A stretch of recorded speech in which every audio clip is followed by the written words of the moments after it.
Yeah, she said she was going to, but they'll be.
Phones are fine.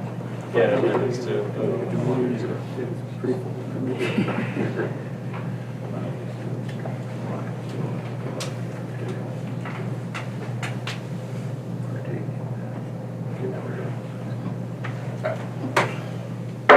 Call the April Leyton Public School District Board meeting to order. The meeting poster is on the window over here. The meeting notice was in the city paper, published on the website, and at various businesses around town. Roll call. Mr. Benish? Here. Mr. Borges? Here. Mrs. Ernest? Here. Mr. Shoemaker? Here. Mr. Wiedemann? Here. Mr. McLaughlin? Here. Mr. Jones? Here. Communications. Okay. Ask that everyone rise for the pledge of allegiance, please. I pledge Allegiance to the flag of the United States of America and to the republic for which it stands, one nation, under God, indivisible, with liberty and justice for all.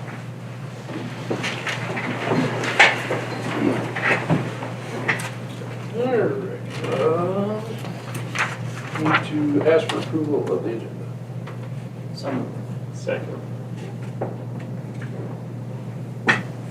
Roll call. Mr. Shoemaker? Yes. Mr. Wiedemann? Yes. Mr. Benish? Yes. Mr. Borges? Yes. Mrs. Ernest? Yes. Hearings and persons to address the board?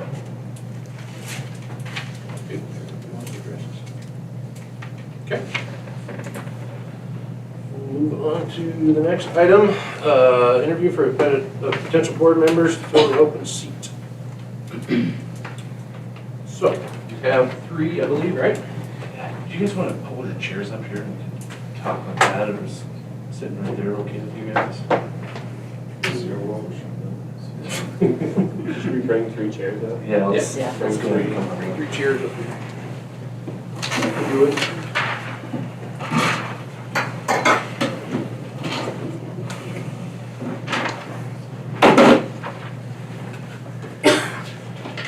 Okay. We'll just start. Listen to the table. Ask your question. Okay. All 3 of them at the same time. Do we want to do an intro for everybody? Yeah, we do. We ought to do that, I guess. So let's go ahead and start over here. Just name, and we'll start up from there. We'll go around. You want my legal name? Yes, legal name. Legal name, I'm Mitchell Ernst. Do a little introduction, just. Yeah, a little introduction. Oh, I'm, lived here all my life, except for when I went to college. I'm school here K through 12. I'm a taxpayer, and I guess love the farm. So that might be insane. That's me in a nutshell, I guess. Timothy Jones, been here about 17, 18 years, raised my kids through this school for the most part. And work at Wheatbelt as a finance manager. Thanks. Chris Geary, been around about 10 years, I live up the road. Been around the school for all my life. Well, should we go around our table here as well, or does everybody know everybody? I think we're good. You good? Go ahead, Chad. Oh, just introduce yourself. Shad Banish, board member. I've lived here all my life. My kids, 2 of my kids are currently in school. 1 has been through school, so I just been on the board for about 2 years now. So I'm enjoying it and looking forward to this process. I'm Dave Wiedemann. I've lived in the community for 40 years. I taught and coached until I retired in 2010. I'm ready to help appoint a new board. I'm Sam Shoemaker, born and raised here, except when I left for college. I farm and ranch right outside of town. And, Ryan Borges, been here all my life, pretty much.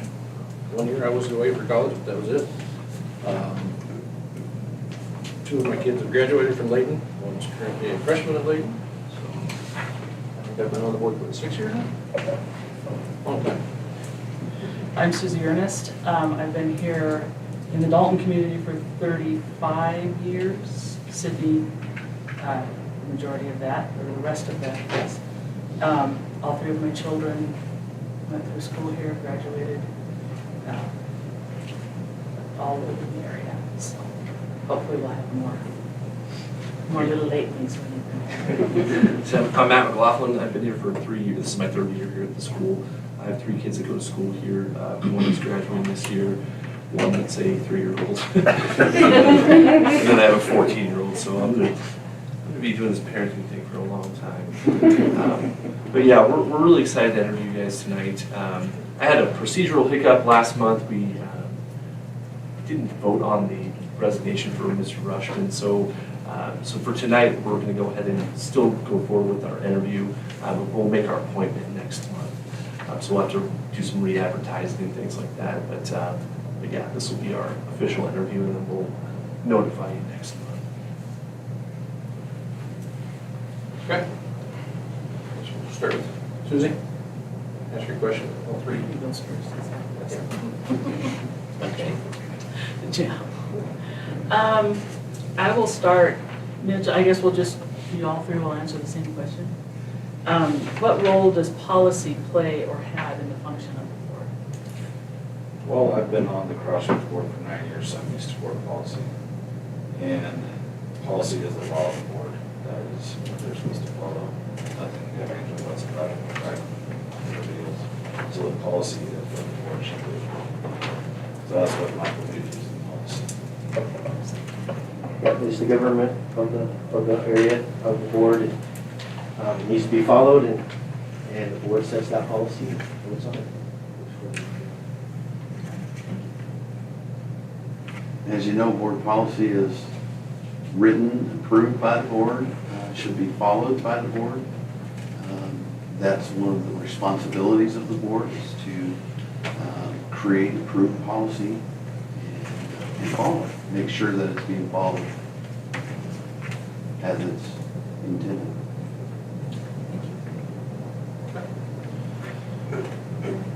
What is the best way to address differences of opinion between the board and between the board and the superintendent? I think the Want to best way. start next board now? Yeah, So we don't- we'll start with you. We'll start with you. You don't have to, that way you don't have to. Good idea. I think the best way is to make sure both sides are understood why there is a difference, try to find common ground, and then eventually the board and the policies rule. So I think it's just a dialogue and the discussion between the two and finding the common ground that we can. Well, the board is the responsible for the evaluation of the chief executive, so there has to be a lot of communication between the board and the superintendent.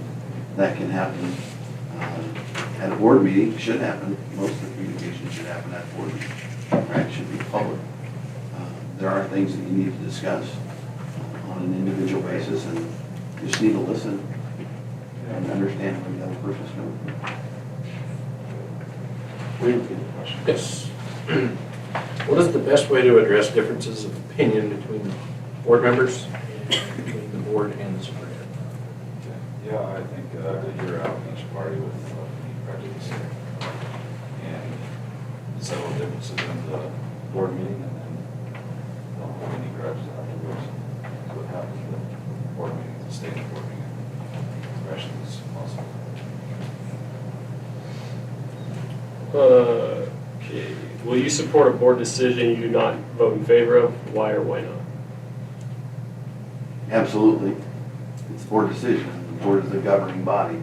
And when the board decides, that's what happens. The time and the place for discussion is before the decision has been made, not after it's been made. Can you repeat that? I can't really hear. Yeah.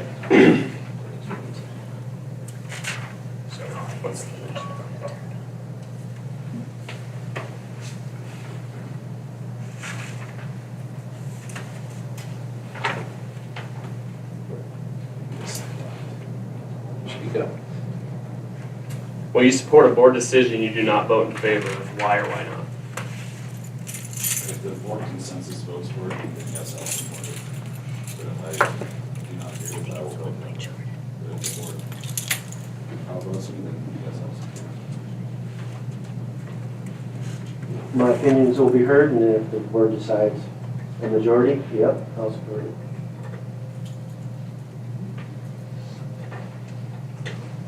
What motivates you to want to become a board member of this district?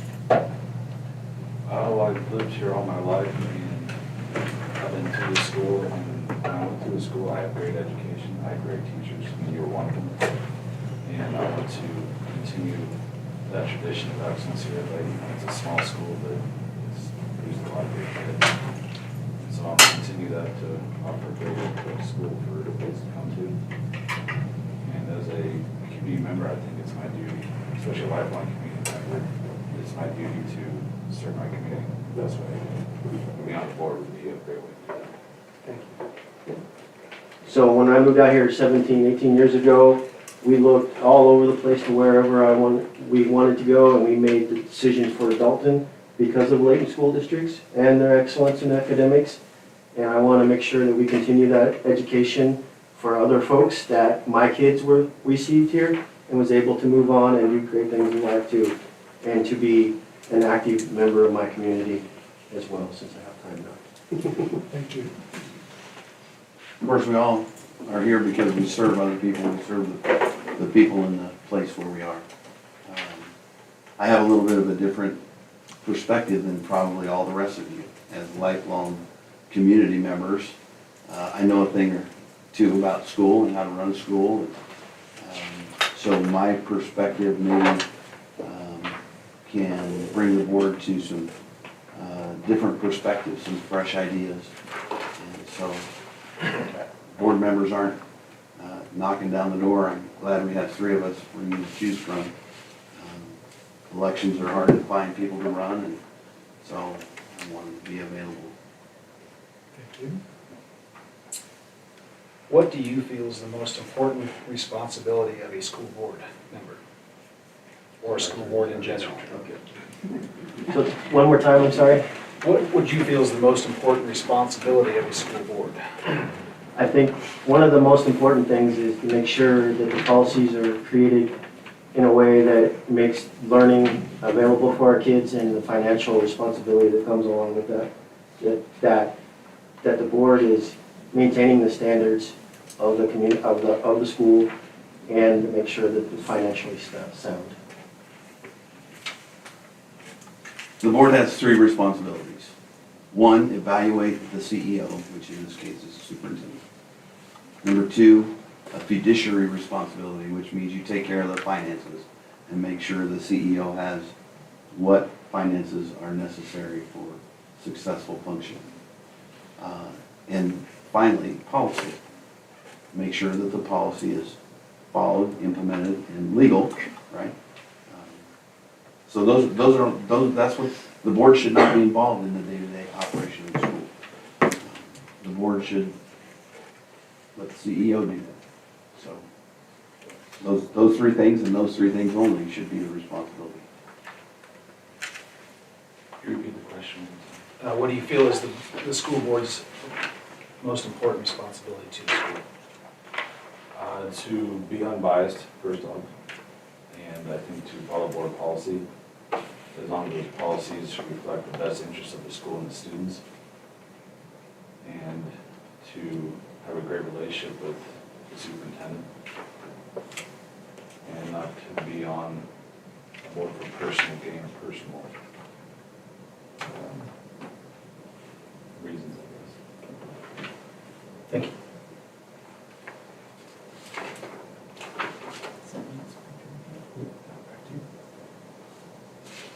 How would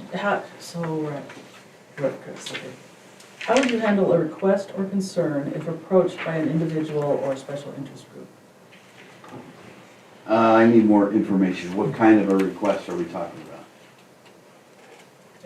They want something changed at the school. Say they come in and want something changed and Okay. expect So, a board member to just. Is this a district patron, or is this an outside group? Because it's two different things. True. I guess you can answer it either way. Okay, It's not specific in Okay. what the NASB gave us. okay.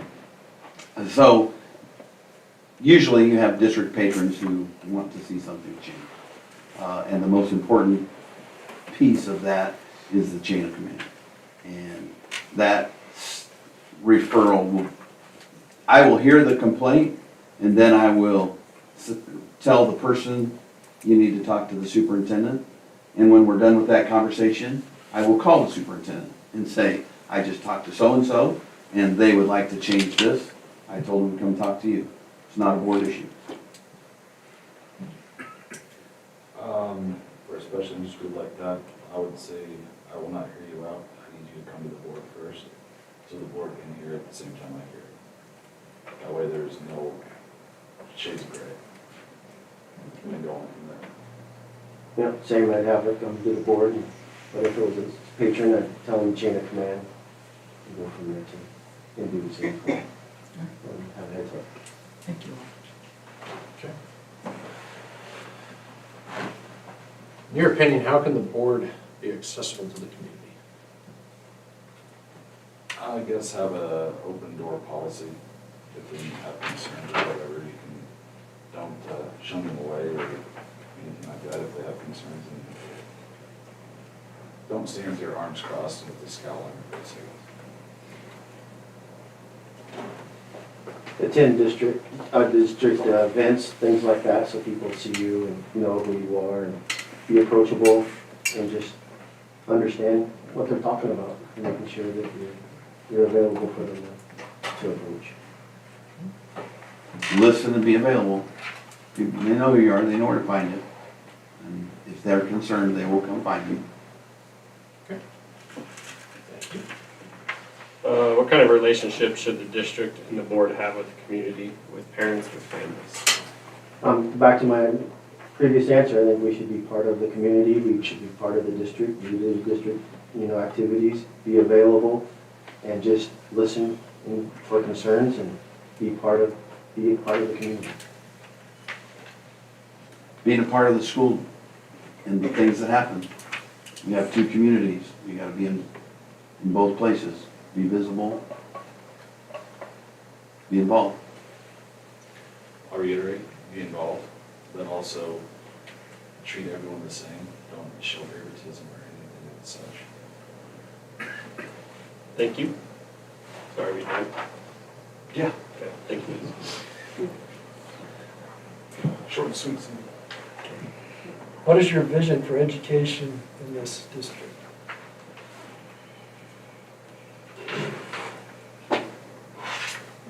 As you know, I have a strong passion for excellence. And I mean that in every facet of school district operation. Student achievement, teacher performance, building and grounds. There's Lombardi, Vince Lombardi, the coach of the Green Bay Packers, said, perfection is not possible. But if we chase perfection, we might catch excellence. So put yourself in a place to catch excellence. Chase perfection.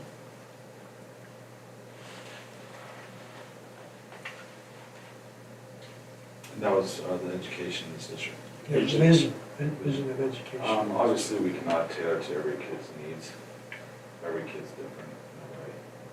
But having a wholesome education, and being able to offer the best education we can possible. Some kids are hands-on. Maybe we should have more shop. Some kids are more book-like, have better access to college courses or something like that. I think that if you can find a common ground, that'd be the best way for a small town or a small school to survive and strive. That's what I would go for. A standard education that anybody can get that prepare them for the real world, but also tailor that to individual needs if we can, to folks who want to move on to higher education or other trade schools, things like that. We got to prepare all the kids for all their life experiences and not just prepare them. Everyone's not going to go to college, so we have to make sure we look at that as a whole. Thank you all. Good answers. What do you feel is one of the main things expected of you as a board member? I'm not sure where we're at here. Maybe mention. Okay, so what is it expected? What do you feel is expected of you from the community as a school board member? Professionalism, to conduct yourself in a manner that reflects the school and its best interest. And just be a unbiased, untied to any certain specific aspect where people might think otherwise. Keep the school financially sound, buildings, everything like that up and going, but also that provide the superintendent and teachers the best ability they can to perform their duties by policies, procedures, whatever we need to do so that they can perform excellence in the classroom and provide our kids the greatest education possible.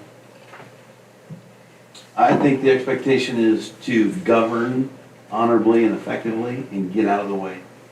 And let the people who are responsible to run the school, run the school. Okay, thank you guys. Sometimes I don't recognize it.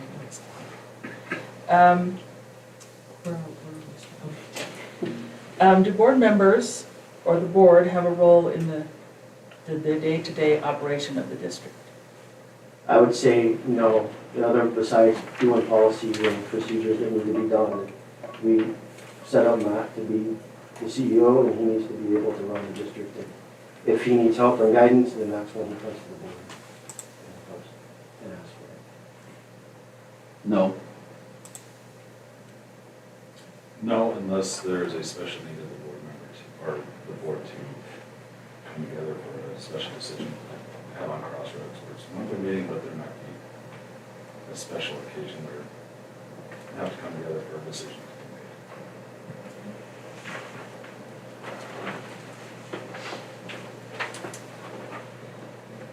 What are the leadership responsibilities of school board members? The leadership responsibilities of school board members are to be familiar, very familiar with the board policy, to be able to answer accurately and intelligently with respect to how the school should be governed, and support the superintendent, be a reflection, a person of reflection, bounce ideas off, if that's a need. Other than that, let the CEO be the CEO. To repeat the question. What are the leadership responsibilities of school board members? I would say conduct yourself in a manner where it shows the school that you're serious about the school, and to know policies of the school board, and to, I guess, defend or, yeah, I guess defend would be a good word, for what the board, or what the board decides on at the meeting. Yep, and enforce policy, create policy, be financially responsible, and just be there in the community.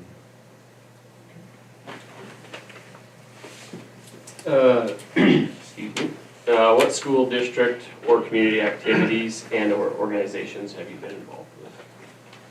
I don't know who's next. Have I been involved with?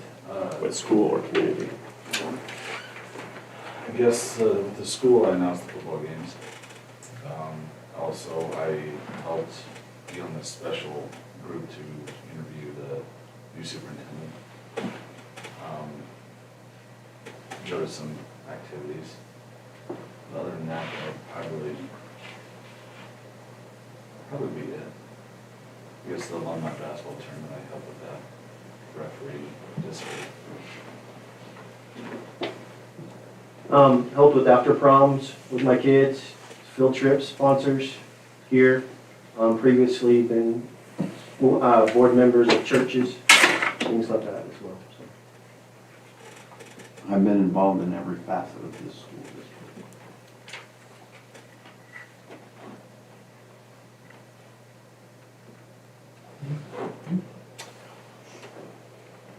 Back to Mitch, right? Okay, do you have significant time, energy to devote to your school board position? Yes, I will make time and energy to do that. And plan on, like I said before in my answers, is you have to be involved. If I'm going to be on the school board, you have to be involved. Make sure you're prepared, make sure you know the policies in and out, and make sure that you're the one that people come to for the policy procedures, but yes.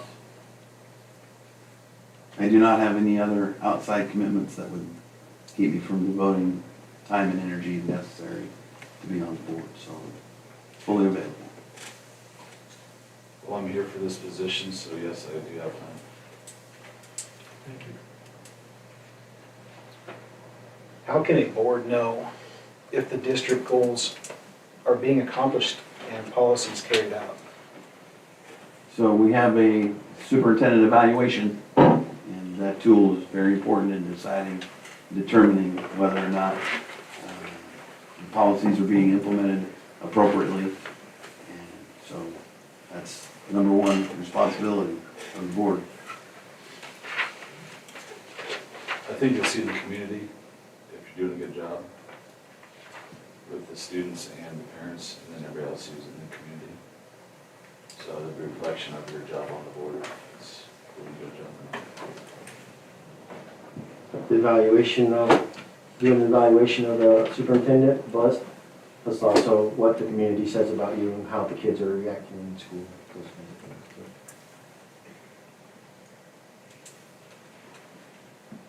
things. Where are we at, Chris? Mitch? No? Yeah. Yeah. Okay, I just want to make eye contact. What do you think is expected of you as a board member? I think what's expected of me as a board member is to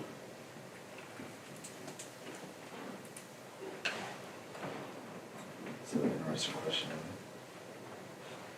But I think what's expected of me is to be on this board without any personal reasons, is to be unbiased on decision-making and to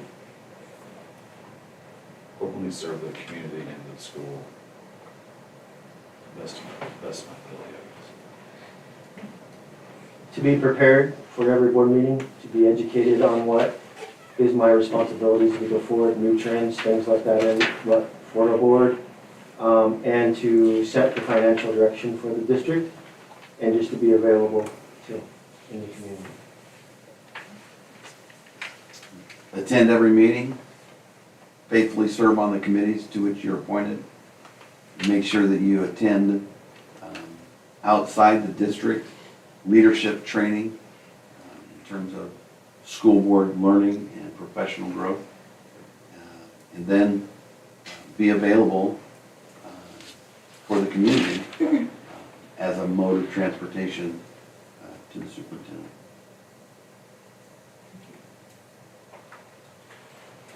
All right. Identify the qualities of an effective board member will exhibit. Be prepared, leadership, communication skills, being able to listen to people without bias and prejudgment, being able to negotiate between other board members when there's differences, and come to a consensus for the good of the district. I think patience is a key quality of board members, along with inquisitiveness, asking questions, understanding situations, being the person that investigates and understands the entirety of a situation rather than just this person's perspective or this person's perspective. We need to know the whole situation. And then you have to be an effective communicator, which means you need to be able to speak clearly, you need to be able to listen effectively, and then you need to be a team player, right? We're all on the same team.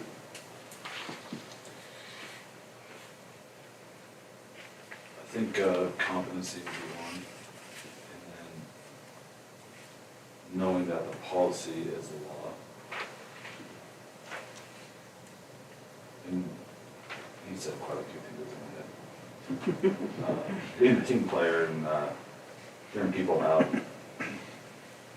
keeping a cool head, don't get aggravated by stuff that you might not agree with. Yeah. I lost track of it here.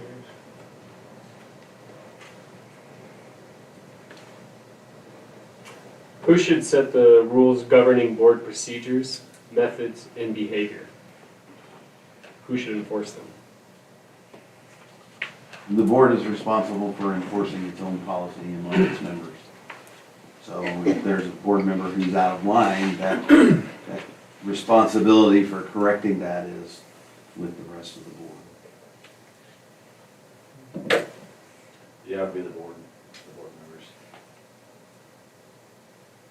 Board members, with the president being final.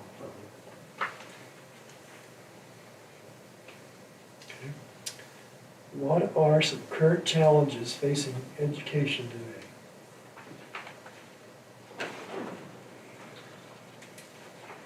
I think that, at least from what I kind of understand, that current is kids can differ so much.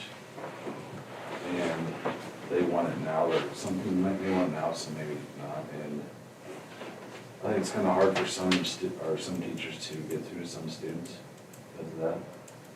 And when that happens, then you're going to have classes fall behind, I guess. So I think that'd be one major issue, and then keep enrollment in smaller schools. That's a huge one in our area, and across the Midwest, they're all over there, because it's keeping them open up and providing good education. I think social media has changed a lot of things, the way kids learn, the way they're distracted. I think that's a big distraction, and way kids learn can be changed by that. They're more shorter attention span, things like that. But also, I think, to the point of in rural areas, the threat of consolidation with maybe funding pieces like that. I think that's a big thing that we have to watch out for, and enrollment is a big piece of it. The legislature this year has addressed already probably 3 very significant issues. There was a bill proposed that school districts have the ability to ban cell phones in schools. That issue reached the legislature. It's a serious issue. Of course, every year, the legislature battles the effects of Ron Rakes in 1980 setting up the school funding formula to favor urban districts. And every year, they fight to get, that's why organizations like NERCSA are so critical to bringing our voice as rural citizens to the legislature. And while we may be somewhat insulated from DEI and its effects, there are many of those things that are trickling down even into smaller schools that we have to be aware of, and we have to proactively advocate for what our community sees as right.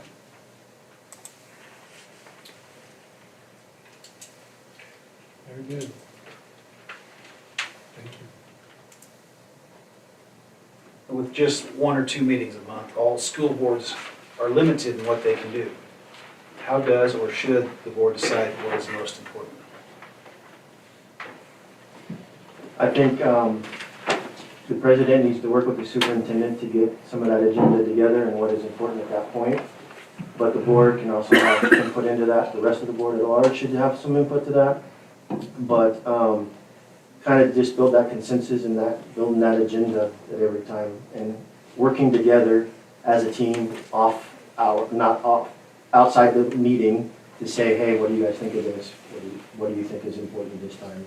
Those kind of things, working together to make sure we get the most important things on the agenda.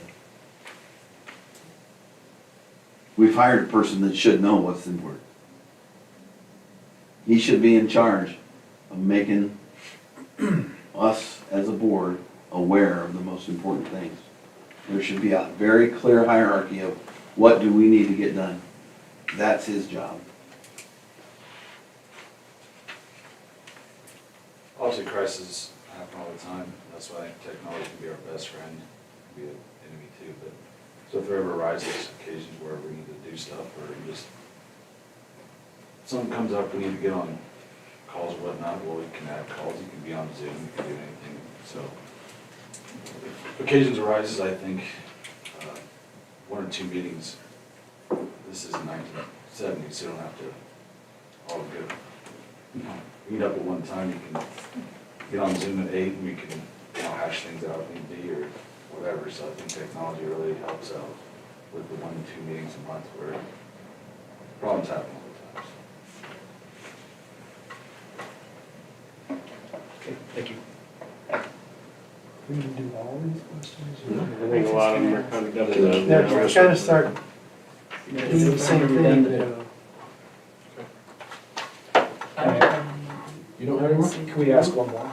Yeah, I do have one more. I would just like to ask the last question on here. Okay. Do you have any questions for the board in this process? It's your turn. My turn. My question would be, what is this board looking for? Are Are you looking for status quo, keep it the same? Are you looking for somebody with a background in education? Are you looking for somebody with a background in finance? What do you need?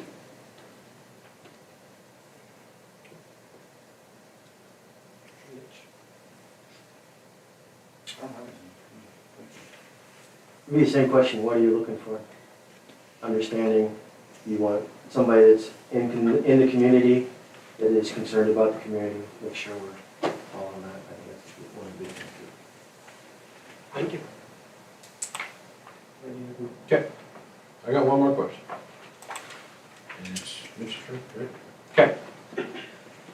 If you were appointed, please tell us how you will work collaboratively with the board and administration to make positive and ethical decisions to move Leyton Public Schools forward into the future. Well, I think, being on the Crossroads board for a good decade now, it would be nothing new to work with the board. Being on the Crossroads board, there's people that have different opinions, different ideas. But yeah, we all come to a collective and walk out of there without anybody's feelings hurt. So I think what I would do if appointed would be a team player, figure things out, get settled in, and get to know board policy.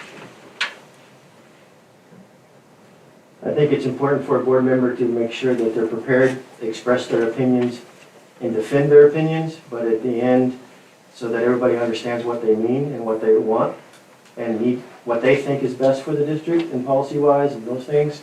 But at the end of the day, when the vote is taken, after that, we're one team and we present as one team. The question is, how do you work collaboratively? And the answer is, you make sure you understand everybody else's position. And then, to highlight what Tim said, come to a consensus, right? I have never been a person who wanted yes men or women. That's not how success happens. What's your opinion? Why is that your opinion? Collaborate, talk, discuss, work together. I'm a very hands-off board member philosophy guy, right? We got a superintendent, let him do his job. Be available if there's questions. But listen, discuss, decide, and move forward. Deciding now, it's your turn. I'm sorry. It was not the last one, sorry. Sorry. How available and how open are you to going to different trainings? Through some of our associations, we have budget trainings, we have school board trainings, we have open meetings acts trainings, there's conventions. How important would it be for you to educate yourself on how to be a board member? I think it's very important. I think it's a duty of a board member to do those things, to make sure they're the best board member they can be for the community. And very available to do that. Yeah, you've already heard me answer that question. That's a priority. That's something that has to be done. It's part of the job, so it's what it's expected of you, and it's part of, actually quite a few questions we already answered. Okay, just double check.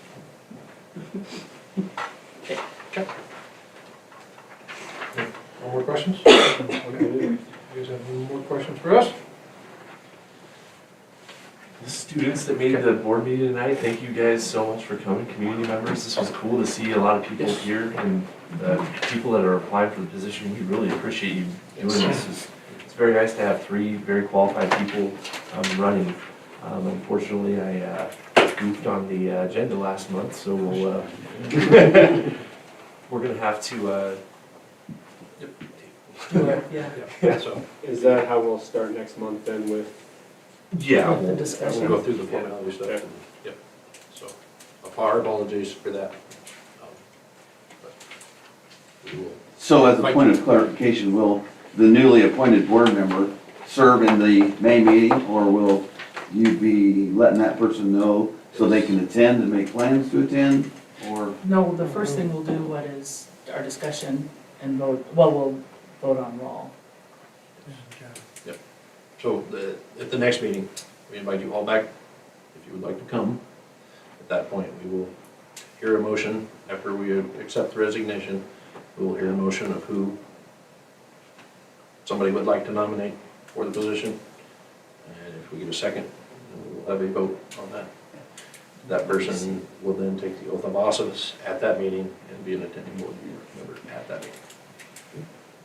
Okay, So come with all your stuff. I'm prepared. I do want to also thank all the students. It's nice to see so many students here. It's nice that you take part. Well, we invited them this month. That's okay. That's what we gotta It's do. good to That's be still cool invited. that they're here. It's good to be invited. Okay, thank you guys for your time tonight. Thank you so Appreciate it much. very much. Thank you, all three of you, thank you. Thank you for your interest. You're welcome to stay for a minute.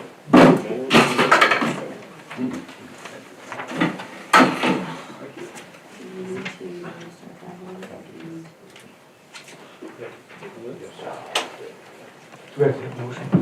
Need a motion right now? Yes. Is there a wording? I would make a motion to table the vote for the new board member to the May meeting and the oath of office. I'll second that.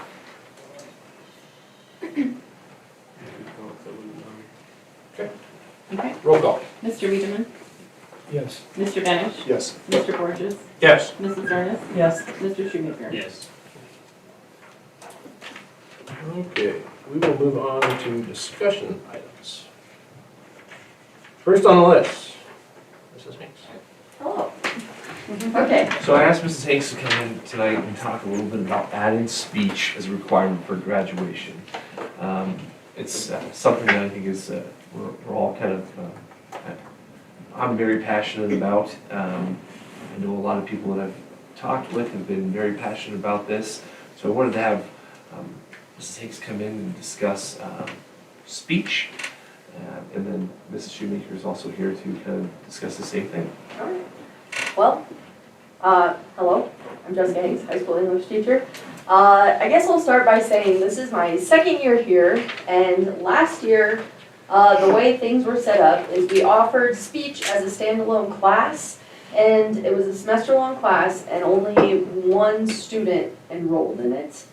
So we came back, went back to the drawing board, discussed it last spring, and we decided to try embedding it in sophomore English this year. So that's what we've been doing this spring semester, is we've had sophomore English students do speech class. And I think it's been a good change.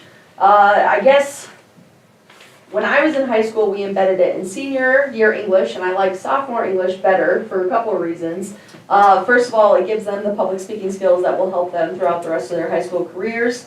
And then Jordan and I have talked about, well, we talked about potentially having it be a standalone semester class and offering it in the fall instead of the spring. And I think the only way to get numbers up would be making it a graduation requirement. Otherwise, unfortunately, kids hear public speaking and they want to run in the opposite direction. But having it in the fall would allow kids to kind of know what speech is about and get familiar with it, get practice with it, and then hopefully they would be interested in joining the speech team when that rolls around in the winter instead of in the spring. And I think it has gone quite well this spring semester, just as a trial run. One thing would be if we do this next year, we'd have to grandfather in maybe next year's seniors, because they would miss out on it. Next year's juniors would have had it this year, and then we would start with this year's freshmen as sophomores, having it as a graduation requirement. I think it would be a great idea. Every college, every four-year college in the state of Nebraska requires a speech class as a part of the general education requirements. A lot of the two-year colleges do as well, like WNCC. So kids, if they're planning on pursuing higher education, this is a skill they're going to have, and even if they're not, you're going to use public speaking and communication skills pretty much every day for the rest of your life, yeah. So I think it would be a really good thing to have as a graduation requirement, even though it isn't necessarily a state of Nebraska requirement. I think it would help level up the expectations we have for students in our own school district. The summer before I was elected on the board here 4 years ago, they took that out. Yeah. And you're preaching to the choir. Yeah. I love the idea. Yeah. My former job, you've got to know how to talk. Oh, for sure, yeah. So, Just about every dog, yeah, yeah, I think. that's my pitch. And what we talked about was putting it in sophomore year, mainly because the freshmen have quite a few requireds already in that year.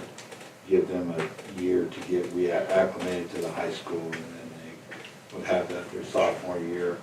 And it would be a standalone class. It would not be like they're doing now embedded in English 10. It would be their own semester. And I think that would be better. We still have been meeting the standards and everything. They've still been, I've had them write essays with some of their speeches. We still do vocab, we still do grammar. It's just less reading and more speeches instead. And Jordan and I were talking right before the meeting and potentially kicking around, I don't know if it would work next year, but having the sophomores take speech as required class, perhaps moving forward, we could offer like an advanced speech class for upperclassmen as well, especially ones who want to participate on the speech team. And then it could be a designated time for them to practice during the school day instead of having to give up so much time after athletic practices and all the other obligations they have going on as well. A small story about speech. I mean, I remember sitting in Mr. Frank's sophomore speech class, and he was like, "How you do a how-to speech?" And I did how to make Kool-Aid. I still remember that. He said he was the first person to ever watch read the back of the Kool-Aid packet. So, I love that. yeah, it was just. Yeah. He was a funny guy. Yeah, and the speeches I've had the sophomores do this year, they have to do a poetry, memorization and analysis speech, a how-to speech, a motivational speech, a persuasive speech, and then they're finishing up their final informative speeches right now. And we could also throw in potentially like an extemporaneous speech to give them some experience with some of the events that they would do could potentially do in speeches. So you were kind of saying we pretty much kind of have to exempt 2 years worth of classes. Just one. So just one. next year's seniors? Yeah, Next this year's juniors. Next year's juniors, would be required to take it their junior year? Well, no, they took it technically this year already. It was embedded in sophomore English. Yeah, My I just recommendation wasn't sure how that would work, to- where it would be a required right. credit hour class, and then Right. actually have that on. That's true, because it wouldn't be on the transcript, but they would have gotten the content of it. would there be a way that there would be, would we have the ability to offer that to those kids that wanted to? Like, we could make it So that like they could optional have it for on them? there? Yeah. It was, when I was in school, you could Yeah. take, you had to take speech. Yeah. And you could take it any of the 4 years. Yeah. But you had to take it graduate. Yeah, we were thinking, and we could do that to cover the next 2 years if we wanted to, and then have it designated as a sophomore required class moving forward. Because like Mr. Jones said, they have less required classes their sophomore year than their freshman year. Freshmen have PE, and sophomores do not have that. So then it would be built in, and it wouldn't be freshman year, but then sophomore year would still be early enough to get them interested potentially in participating in the speech team. You could in theory say, starting the class of 2028, this would be a graduation requirement. In that sense, you could do it that way too, if that's an option. The speech team would still be optional. Yeah, Correct, yeah. correct. No, it's required. The I speech, think it should, you ask me, I Yeah. think they should require that too, so Yeah. that the doesn't bother me. speech, the speech class would be required, but part of the goal would be trying to get more kids on the More people speech on team, speech. because obviously our two are graduating, so, yeah. I think however we make it work, we make it work. I think it's great. Thank you. Thank you. Thank you. Thank you guys, thank you. One of Mrs. Hanks's major skills is public speaking. So. Well, I couldn't She tell. really, yeah, it kind of sounded like she'd never done it before. Next up. I do not do public speaking. No. I'll introduce you. So, Mrs. Hoff came to me about this idea, and I think it's just amazing. I'm gonna hand around my cell phone because I didn't attach it to the board. Or do you have the photo with you? I do have. Oh, perfect. She's Yep. got some. I was just gonna materials. introduce it first, and then I can hand out all the information. Let's roll. This is gonna be awesome. Just let her do her thing. I'm Natasha Hopp, business teacher, yearbook advisor. So this project that I started a couple years ago, and it started by going into the multi, and we have those big swing boards with class pictures and individual pictures. And I think it stops at like 2006. I'm like, okay, we need to like update this. Like, how cool would that be to get that up to date, keep it up to date? But those swing boards are extremely expensive. So I kind of thought, changing with the times, kind of get like an interactive board. You go to schools, they have the big kiosks or boards. So this interactive recognition platform, it would just showcase, our students, their classes, like the headshots, class pictures. It would also showcase accomplishments in real time. So it would be instant updates. So if something happens, we update it right away. We have total access for doing that. It's an innovative board that can display awards, achievements, and even student-generated content. So this year we're doing something really cool with the yearbook. So once that is done in the yearbook, that's something that can get put onto this board. I believe that showcasing what our students do and the achievements that they have, right? I think it will boost student morale. I think it helps with students realizing that we need to be happy for our other students, and we can display that to the public or whoever comes into our school, because not everybody has Facebook, not everybody knows these students, so I think it would just help boost morale a little bit.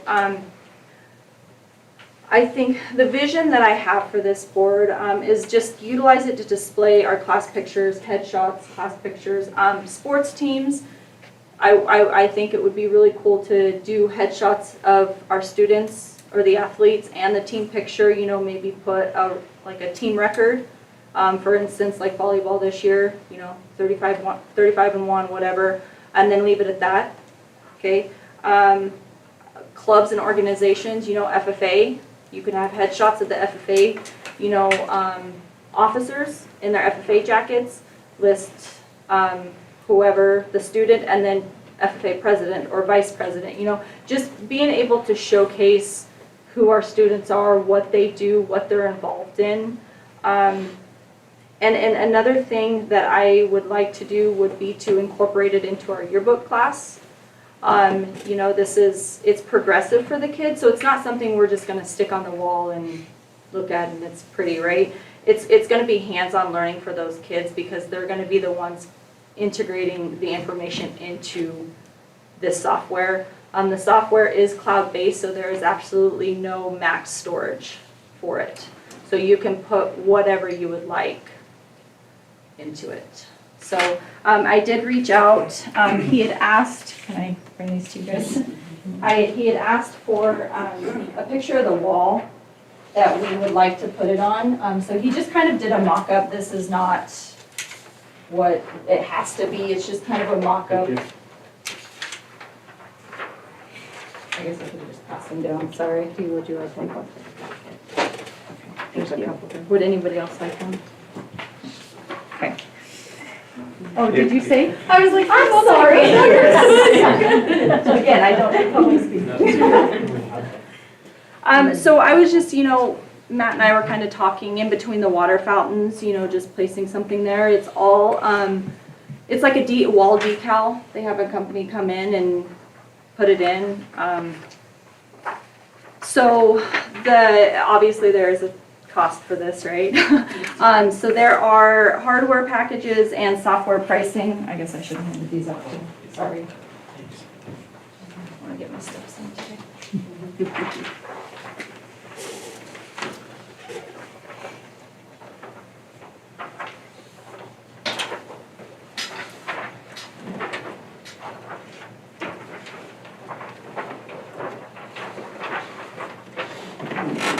So the hardware packages are basically what the screens are, right? It's everything that comes with the screen. So it depends on what size of TV or I guess screen that you would like.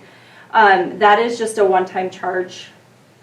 And then the software pricing is basically just the software for it. You can see that obviously the more that you purchase up front, the cheaper, the more it saves you.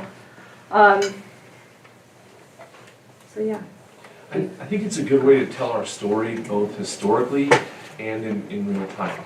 So we could put the 1998 volleyball team on there. They could list their names, and the yearbook staff could be in charge of getting this on there. We could have individual accomplishments on there as well, like if you were going first team MAC or something like that. We could contour it to a way that we could show our kids that have done great things in the past as well on this program. We had a girl that won speech twice. She won, did you know that? There's a girl at our school that won 2 state championships in speech. But she's not out there. We have a guy that played for the Cornhuskers. So those things are just telling our history a little bit more for our people to see what we've accomplished here at the school. Not just sports-wise, but also in our activities and that type of thing. So I love this concept. I thought it was great. And I even want to involve like fine arts, one acts, all of those programs that don't get a lot of, what's the word? Recognition, Yeah. yes. I want to involve as much as we can. Again, these kids work really, really hard day in and day out, and a lot of times are here more than they're at home. And so I think it's something that they deserve. Is it similar to like the things you can have in your house that all of your kids can send you a picture and then it just kind of rotates through all of the pictures that you have? Does this rotate? Is it like a touch screen? Oh, It's you a can touch find screen, it. yep. Okay. So then what you'll do is it'll stay on a menu, and then you go up and you'll click a menu. So you'll do like athletics or academics or clubs, and then you click on clubs and it'll be like FFA, fine arts, we can do music. You can add absolutely anything that you want. Again, it is all cloud-based, so there is no Mac storage. And you can even go as far as old yearbooks. You can scan into yearbooks, so you could go to the 1960 yearbook, click on it, and flip through the pages. 2 yearbooks. Dalton Gurley. Yeah. She likes the word. Well, I, 1985 1985 yearbook, you can still There you do go. it. So you don't have to go back to 78. But I mean, I think that the concept, like, we could use it as a way for our kids to, honor our school and, have something to do in that yearbook class while they're waiting for the events to start going. Yeah, through August to about mid-October, we're kind of like, if they've already taken the yearbook class and have already had their, the camera training, the Jostens training, we're kind of like at a standstill. So this would be a great way to keep them busy. Yeah, we probably enjoy it.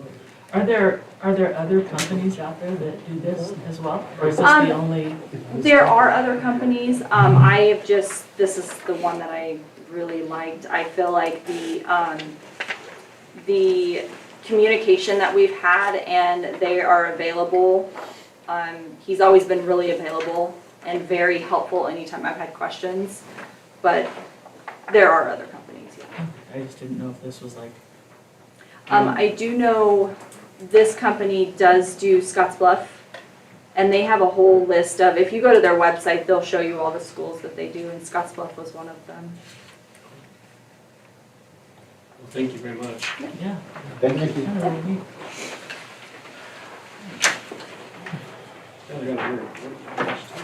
All right. We will move on to student recognition. Last month, something pretty awesome happened. Shawnee went to state speech, and she won 3rd place overall in the state for her serious speech. I'd like for you to just tell them about it. I'm going to get it wrong, but it was just amazing. Jordan, please feel free to add in as well.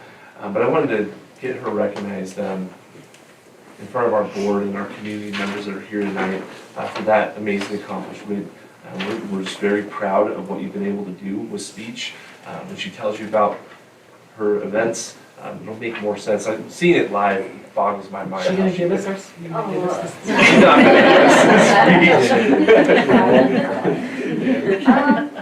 Yeah, this year I worked really hard. I spent a lot of time with Jordan and Lila, wherever she is back there. There she is. She also spent a lot of time after sports and after school and stuff like that. So I just wanted to add, I think the speech class requirement is really good in my eyes because like being able to have that time to actually work on that speech or getting more people involved.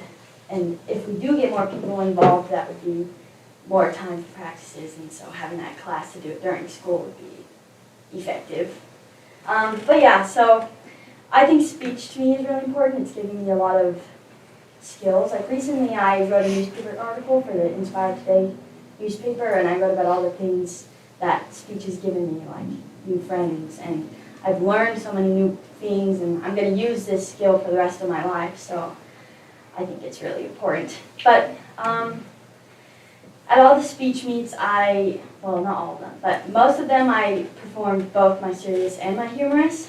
At the state speech competition, I went to Kearney High School and I performed my humorous 3 times in front of like separate judges and with different groups of people. And for my serious, I also performed 3 times, but I made it to the finals round in my serious, so I performed a final time, and that's where I just placed 3rd.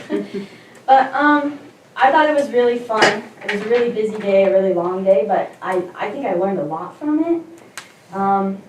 Just like that day itself, and I got to learn some things about the Johnny Carson School of Theater up in Lincoln, and they had a presentation there before awards, and yeah, I think more people should go out for speech because it's not really known. Like a lot of people are just like, oh, speech, I don't want to do it, but then they don't know the different speeches you could do and the different pathways you can go, so. Just another way to compete in something that you put time and effort into. She's super, her one speech is very, very funny, and her next one is very, very sad. So doing that 6 to 7 times in the state meet must have been very difficult for you, and she was able to, overcome all of that, all the emotions, an emotional highway, and bring us home some hardware. So that was pretty amazing. It was a very stressful day. Yeah. If you've never been to the state speech meet, it can be intimidating because there's like 600-700 people stuffed in Kearney High School and trying to navigate your way to find your rooms and When we all were of there, that. we first walk in and he goes, him right there. He goes, it's like an insane asylum in here. Because they're talking to the wall and they're running around and all this stuff. There's that part about speech too. But I really enjoy it, and I had a lot of fun this year with Jordan and Lila. So I think more people should go out for it and keep the small school, very panhandle representation good. Thank you, congratulations. Thank you, and congratulations.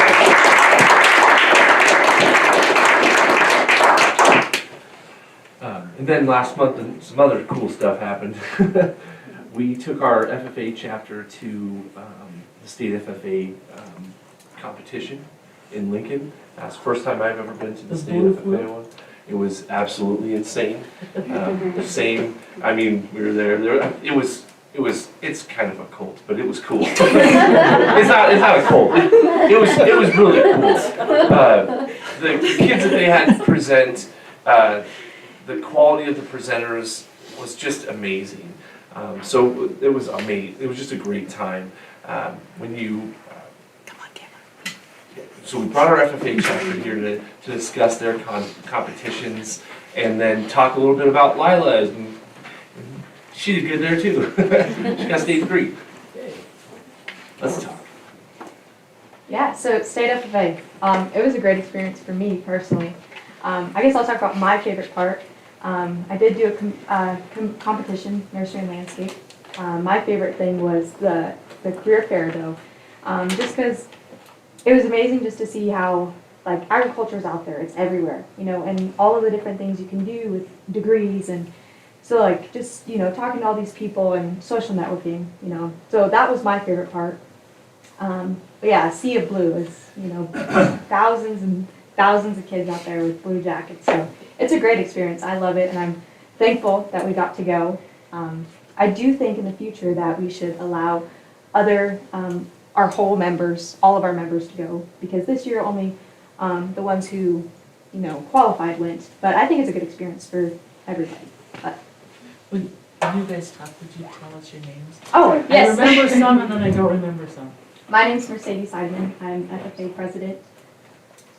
Thank you. I'm Macy Raleigh, I'm vice president, and I competed in food science.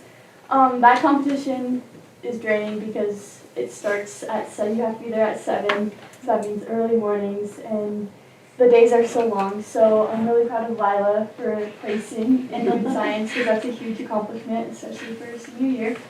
But I had a fabulous time. It was definitely one of the best FFA trips I've been on. I got to have a whole bunch of friends go with me, and I loved getting to talk to other chapters across the state, from back east to up north and south, and even like see chapters that are in our district, like Morrill Mitchell and who else did we see? We saw a lot of Bridgeport, Garden, yeah.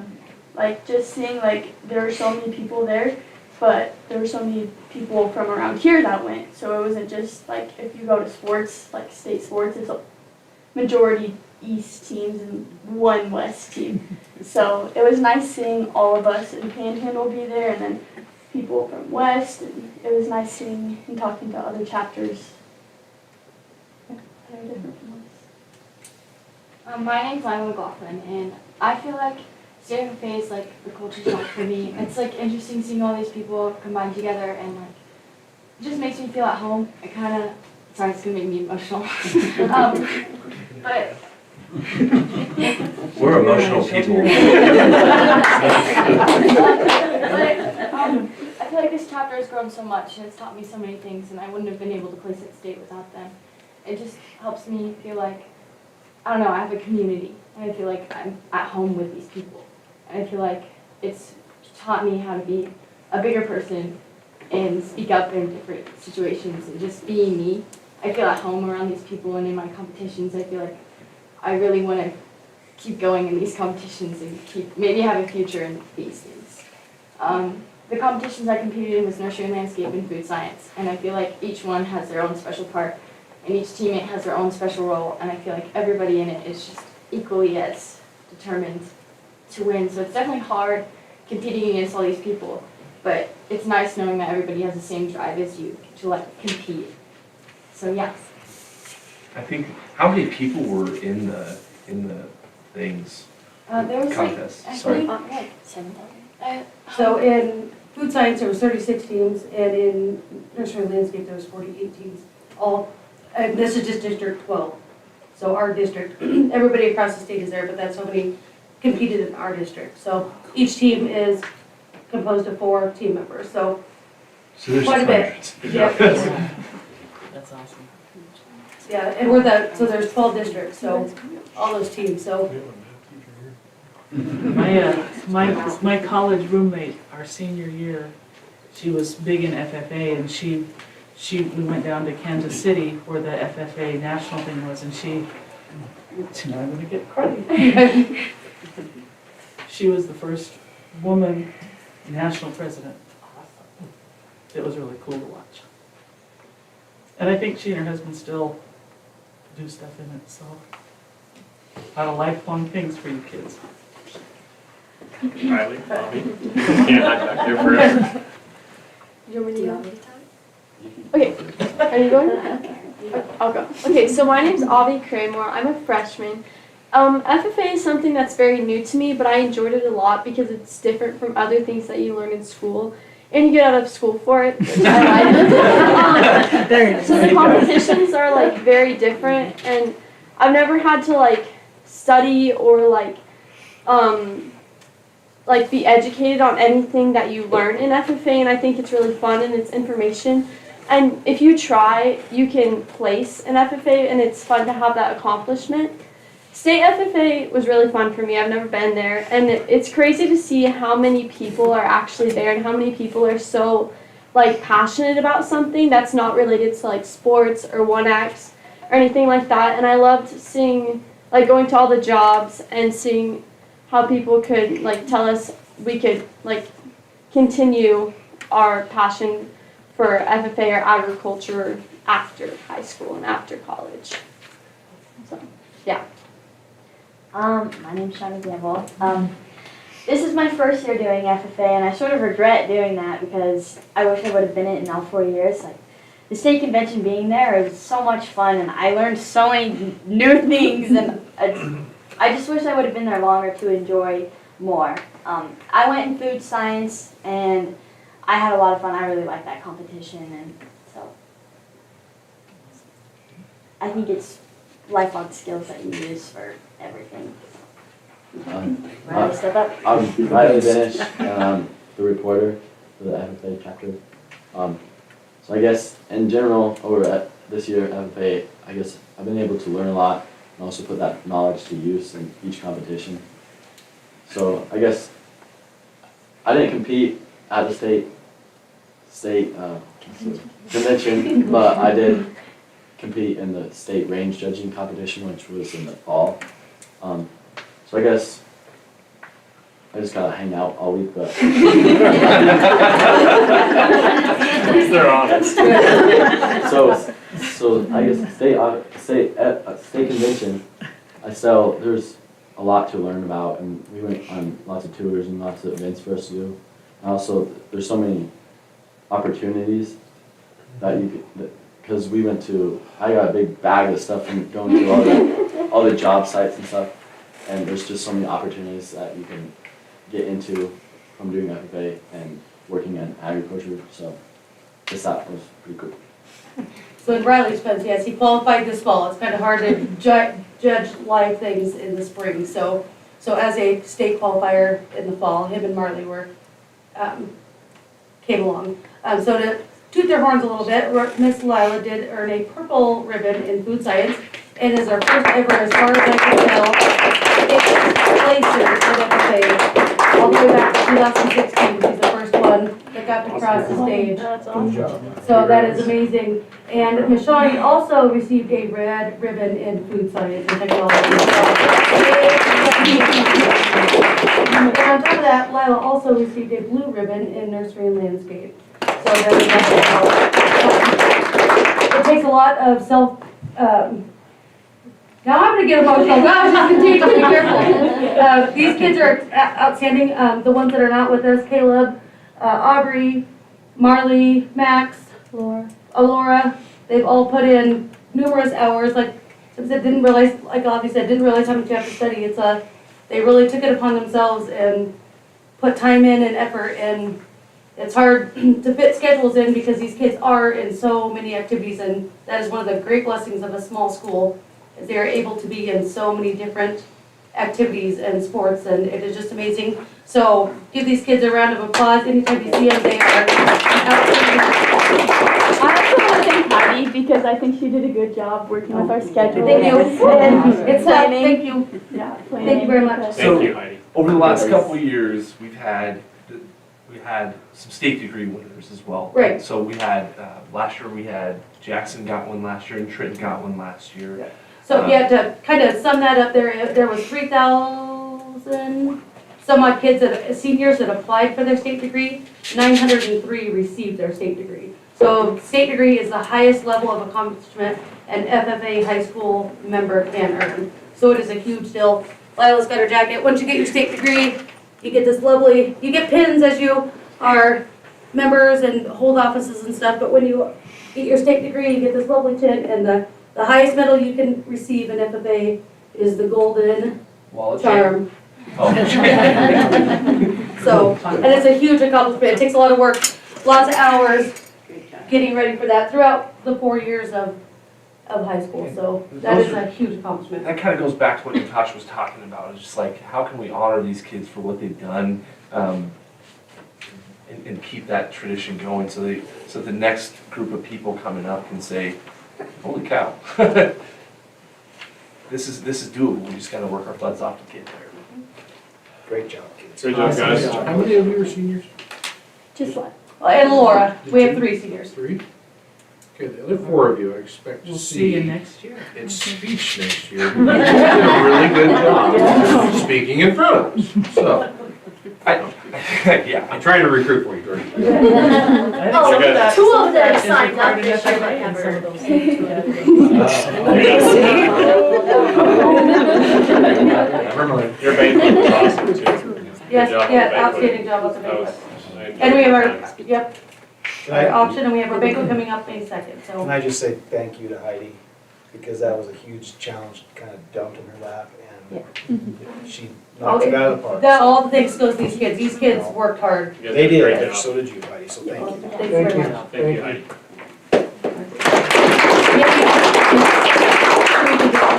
Yeah, you guys can do this. Riley has to stay. Right. Should be a test.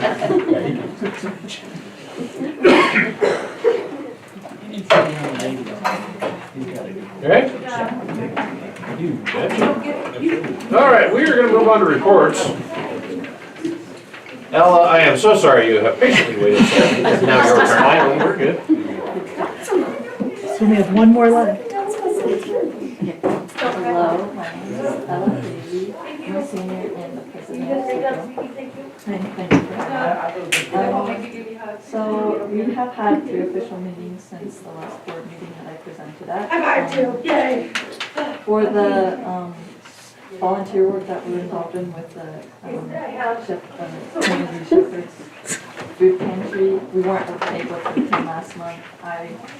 I think there's a track meet that day, and I was out of town on a college visit, so we enjoy doing that, so it's kind of like, why we couldn't go.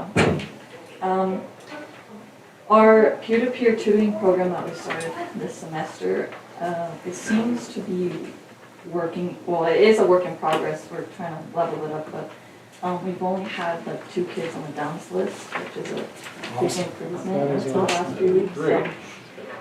Yeah. I kind of wanted to share one like personal thing I had with that. I was tutoring one of the kids, and I wasn't able to tutor him one day, and then the next day I was like apologized, and he was like, I actually stayed up late last night and studied for my test, and I actually think I did good on it, and it was like really refreshing, and it felt rewarding to do this program, because it's to see how it actually works, and that it does make a difference. Made an impression. Good job. Yes. And then for student engagement, today we actually had an Easter egg hunt. If you want to call it a hunt, it was mostly just eggs laid out on the football field. Egg gathering. It was a throwback to like preschool time, you know. That's probably There was mostly candy, but we did put a little cash in there, in some of them. It was quick, didn't last very long, but it was fun, and I think all the students enjoyed it. And we hope to continue that, the Steepville organization hopes to continue that next year. And we're glad that we can provide memories and fun activities for our students and the teachers. It's fun to watch. So, and then for our group, we are planning a field trip, I guess, for Stuco. We were looking at the day after school gets out, but that's when the state track is, so we're gonna have to look into finding a new date. So we're going to go to a Rockies game, Boondocks, and Cheesecake Factory. So, we worked hard on our fundraising, so we wanna. Yeah, our sponsor, let me know. Yeah. So for our treasurer's report, as of March 31st of this year, our Stuco account balance is $4,226.52. And our only expenses for this past month was for our Easter account, which was $179.37.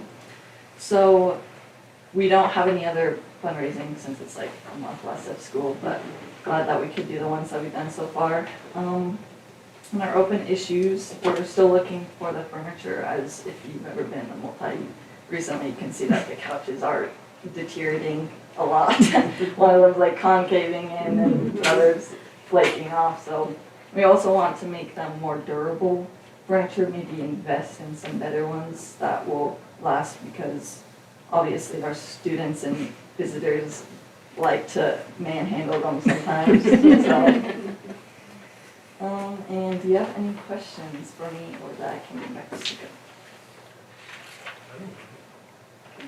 Thank you. Thank you very much. Yeah, good that you're so busy. We were told after you graduate, though, we're not gonna need a bike rack no more. So I get it. you should work on other kids so we can keep our bike rack. There's a place.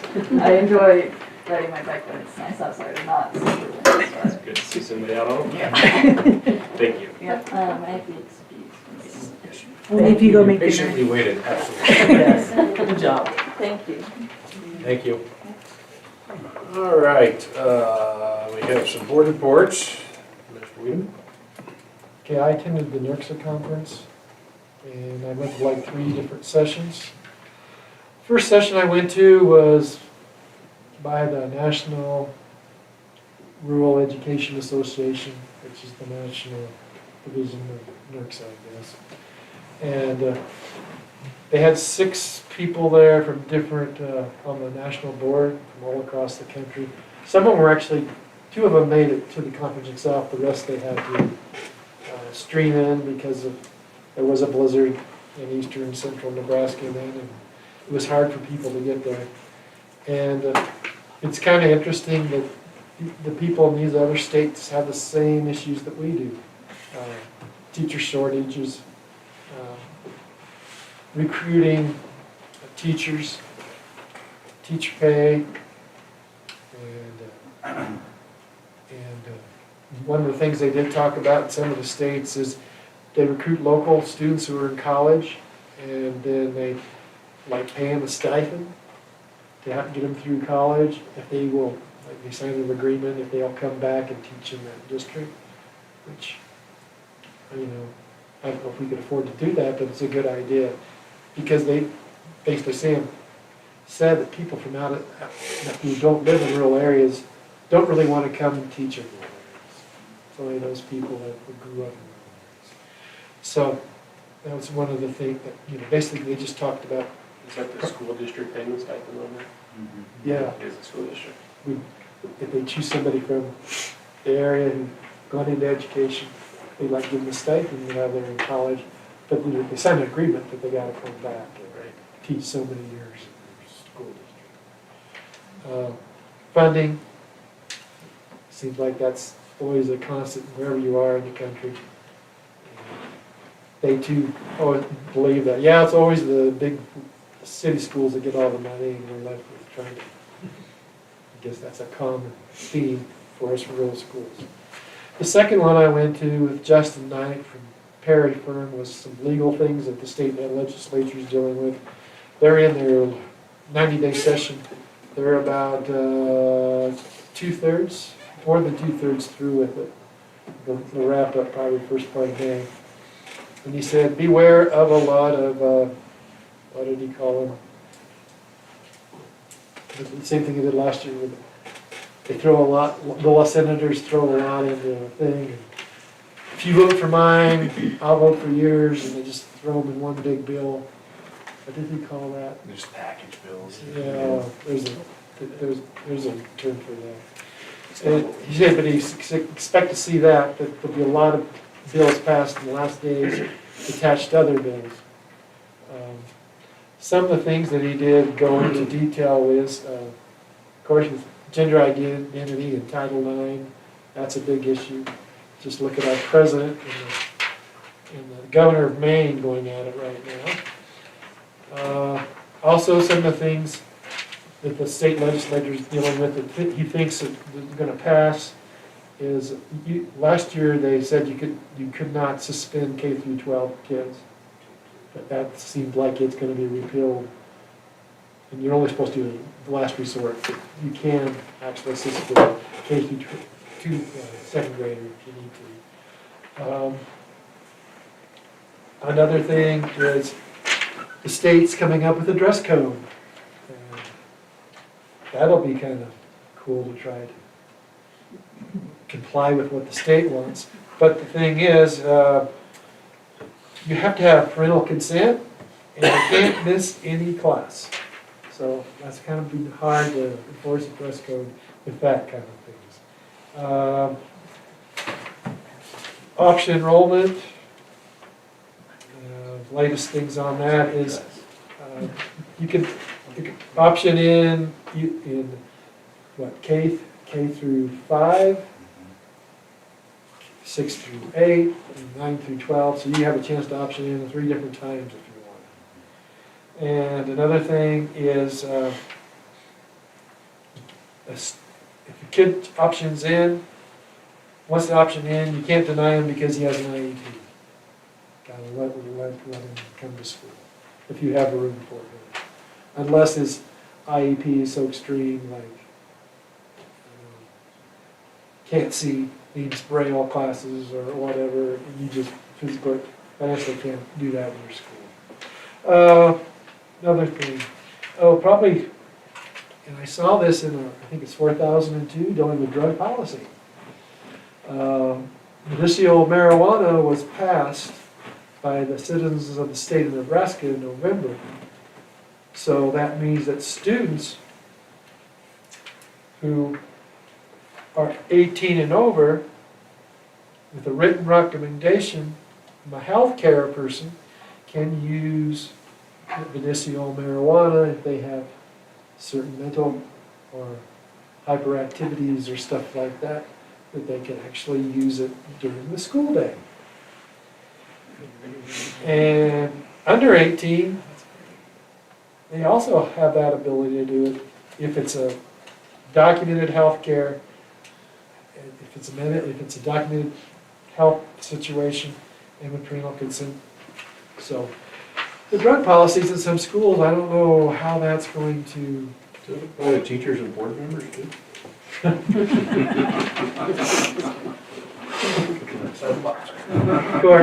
So that's something, we, like I said, 4002, I think, is going with a drug policy. That's something probably we're going to have to look at. At that point, though, sorry to interrupt, I mean, if it's a legalized medication and a doctor sends a note, is there anything we can do about it? I probably need to talk with John on that. Oh, I forgot, hey! It's going to That's be a hard question. I don't know. It would be. I would think, yeah, it'd be similar to any kind of medication. I feel bad for you guys having to try to regulate that on a day-to-day basis, but, I mean, if it's, I don't. At least there's a no. This is like state law, because it was a referendum on the ballot. Another thing to talk about was AI, of course. And, our English teacher's probably aware of that. Oh, yeah. How do you deal with that?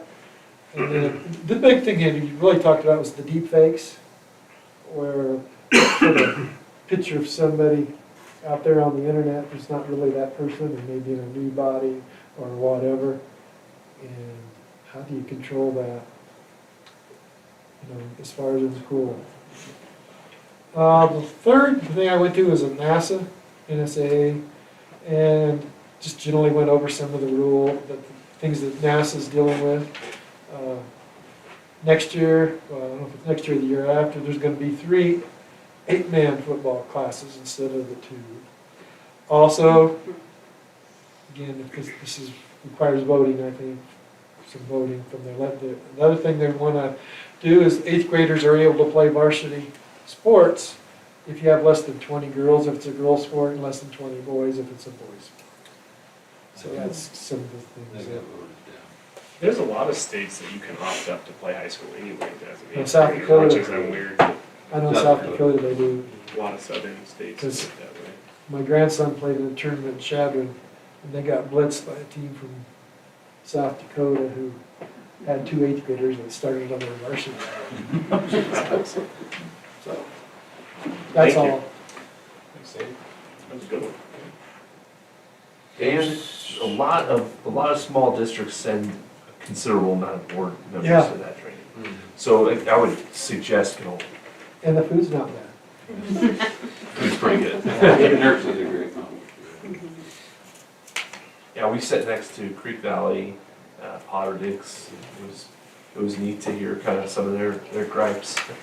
Is it different than ours? Yeah. Or is it everything really similar? Yeah, I mean, they have some of the same similar issues that we have. A lot of the stuff that they talked about was how to transport kids if they outlawed vans. Oh, boy. It's just You mean like that's the gonna suck. You mean like the other conference? No, What do you like, say like ours? where, like, schools, Issues like, like the ours. Oh, yeah, issues yeah, within yeah. their school Never mind. district. Yeah. Yeah, I was always thinking. Yeah, you're. Dave, Susie, and Shad to discuss open meetings training, and thank you for sending that presentation, since I wasn't able to attend. Yeah, I did, Matt did get me the presentation, he changed the picture at the end. So if you scroll all the way back, it's John as a baby, or as a young kid. I've been trying to remember, I can't find those papers, the little scenarios that he walked Yeah, all the us through. scenarios. It's, There wasn't probably, I don't think there was a dozen people there. no, And 3 of them are from Leyton, so We just went through some scenarios. we just went through scenarios of what to do, what not to do. If you're a board member, what do you do? and so this was what happened last month is a perfect example of that, in that we can't, because we didn't vote on Rawls' resignation, things had to change. I mean, and with a new board member coming on, it's really gonna be interesting, the things that you have to learn that you can't just do. Yeah, it's mind blowing. Yeah. At a kind of a strange time, so I think like new board member training is gonna be like on your feet, Yeah. so it could be difficult. Just on the ground running. Well, NAASB do they offer online classes that Leyton does? And I know they had offered a lot of that Oh, when I yeah, first there's got all on in kinds a of- weird time, yeah. and it was very helpful. Yeah, there's all kinds of stuff. it was a good meeting. It was. One of the scenarios was replacing a board member, so. It's like they knew you were coming. I know. Say, Leyton's coming, let's throw this in. And about how it all had to be, that was nice because, no closed session, just open session. Yeah. Everything out there. So, Good, good.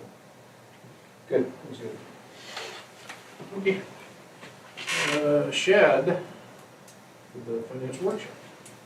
Well, I've done these financial workshops before, and they're like an hour and a half or 2 hours. Well, this one was 7 hours. And my head hurt. It was a lot of stuff, all good stuff. There is just so much to funding a school and the formulas. And the main things we talked about was revenue sources and preparing state budget documents and line item budgets and long-range planning, capital replacement schedules. And then we actually went in and made a budget and we used the formulas, and it was incredibly a lot of information. But it was all good, so it really helped me to understand some of the things I was a little foggy on yet. I think we're doing everything really good, but we gotta stay on top of it. A couple of things that stuck out to me that they made comments on at the end was, if we get extra state aid or more, like say we get $500,000 next year, that doesn't mean we just get $500,000 more. It lowers our tax asking authority at the same time. So we're still restricted to our budget authority. So we gotta think of that as not, it's just less money that our local patrons will have to pay. we still can't ask for more just because we got another $500,000. And there is talk of capping what the state will, capping growth in sped reimbursements. Because now that they're paying 80%, the state's paying 80% back to the school. Every school's kind of saying, well, everything's related to sped. And they know that. So they're talking about capping how much that can actually grow from one year to the next. Even if it's all legit, they're talking, maybe it's gonna be 2-3%. You can't be that much higher the next year. So I think that's pretty responsible. I think it is too. Well, I remember that slush fund, like it's gonna run out right away. Yeah. If everybody does this, which, I mean, you'd be smart to do it. Yes. But it was just some complicated stuff, but it's all good. I think Matt does a great job, and we'll just stay on top of it. Yeah. Good training. Thanks for doing that. Yeah. And the last one, Mr. Shoemaker and Mr. Benish discussed the facility walkthrough. That's so much fun. I thought it was gonna be an hour-long meeting, turned into 3. Yeah, I'll just touch on I sent board members a copy of this, but I'll kind of shoot down my list. If you guys want to chime in, you can. So we went 3 different sites, with Dalton site, track facility, and then the Gurley site. A lot of different areas of need is going to be the case with any building that you're at. And then come to school today and Jordan's. It's not just today. Yeah, sorry. No, but there was new news today. There was some, her stuff is bad. My room's gonna be really cold tomorrow. Yeah. So anyways, that's her heating and air conditioning. So at the Dalton site, we had a couple different things that we were looking at. Some exterior paint, just looking at the kitchen in Dalton. Thinking about our safety film on the front doors was something that came up at our safety walkthrough with Rule 10. He said, bad guy wants to come in through these doors, it's not gonna take him long. So either replace the way you do your doors or put a film on them so they're harder to go through. And then just maybe making a change at the scoreboard in Dalton and take that one down to Gurley. Maybe get a new scoreboard at some point. Those were the things that kind of came up. We went to the track and we got to talking a lot about water. Track was a fun, the whole complex. So we were like, we really struggle to keep grass alive on the track. We just don't have water, and ways to get water to the places where we need them. The old bus shed could use a new coat of paint, pour a slab in the bus barn to protect our investment of the track supplies that we have in there.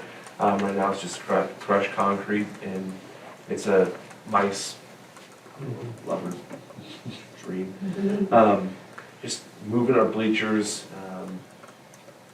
top coating the track this summer. There's a big old huge tree that's gonna fall down, so we're gonna get that thing cut. And then just either our visitor bleacher, like either replace them or fix them because they're kind of shoddy. And then Wi-Fi for the crow's nest. We went over to the Gurley site and just looked at that football field. It's a mess. It's tough. The Bulls really got into it, and it's looking pretty rough. Just could make things really complicated playing football games over there. We looked at some lighting stuff. New washing machine for the kitchen is probably going to be moved to the top of our list. Carpet rotation and then playground. Those are the big things that we came up with. So now it's on our agenda to really just prioritize those items so that we can start looking about what we can do over the summer to make sure that we're ready for next year. Anything to add to the facility walkthrough, guys? I was kind of thinking we were in a good spot in a lot of places. There's just a shocking amount of projects that need to be done. So I think, and we can't do them all. So we're gonna have to definitely get together as a committee and then bring it to the board or whatever, but make something a priority and actually do it. But yeah, there's just a lot of things. Like the bus barn, and then it gets muddy, you take dirt out, now it's sitting in a hole. So we got water sitting on vehicles, we got water sitting on mats, we got mice getting in. Those mats are $10,000, $15,000, $20,000 a piece. So it don't take long for that to add up costs. I guess these are the big ones for me. Playground for Matt was a really big one in Gurley. The old wood, I don't even know what you would call that. The slivers. The sliver playset or whatever. It's falling apart, breaking, kids are getting hurt on it. So realistically, like to get that out. We've shot 100 different ideas between everybody, trying to find something so that's a big one that the committee, we should, I think, look at, try to get something done. And then the other one for me, and this is a tough one, but the Gurley football field, anybody who goes and looks at it, it's not usable. And the work and money it needs to be usable, we want to use it, but timing for next football season, we were talking even with our maintenance and grounds people, it's going to be hard to play football. Even if we started now, fixed our problems, that field's not going to be ready next year. So we need to think of an idea next year, potentially for junior high football, to come up here. It's going to be a time and money project in Gurley. We don't want to abandon it, but we got to be realistic with other issues that we have on our two campuses. Miss anything there? That's one of those things that's gonna be, like Sam said, I think it's just, what can we do to make sure that we save the football field, but at the same time. To me, it'll be interesting to see how it greens up, if it greens up. Yeah. I mean, there's mounds and holes. The Vols did a number on it. Then they said Badgers moved in, and there's some, it's not safe. The one saving grace for that place is the underground sprinklers. So, we gotta do something. It's concrete, it needs a lot of work. So, I don't know, we gotta come up with a plan. Yeah. So that was our terrible meeting. There's some good news, guys. Yeah, I said I was expecting an hour, it went 3, and we're like, It was oh boy. 3 hours. And that's with I'd say all the that- other stuff that we've done. Well, and Maybe it's crazy. prioritize the things that are more about safety, and Yeah. those have to come first, so. Like Shed said, though, we're all in this building a lot. Weekly, and you think everything's good, and then when you walk with the maintenance and grounds guys and you see the guts, it's like, oh boy. So we got work ahead of us.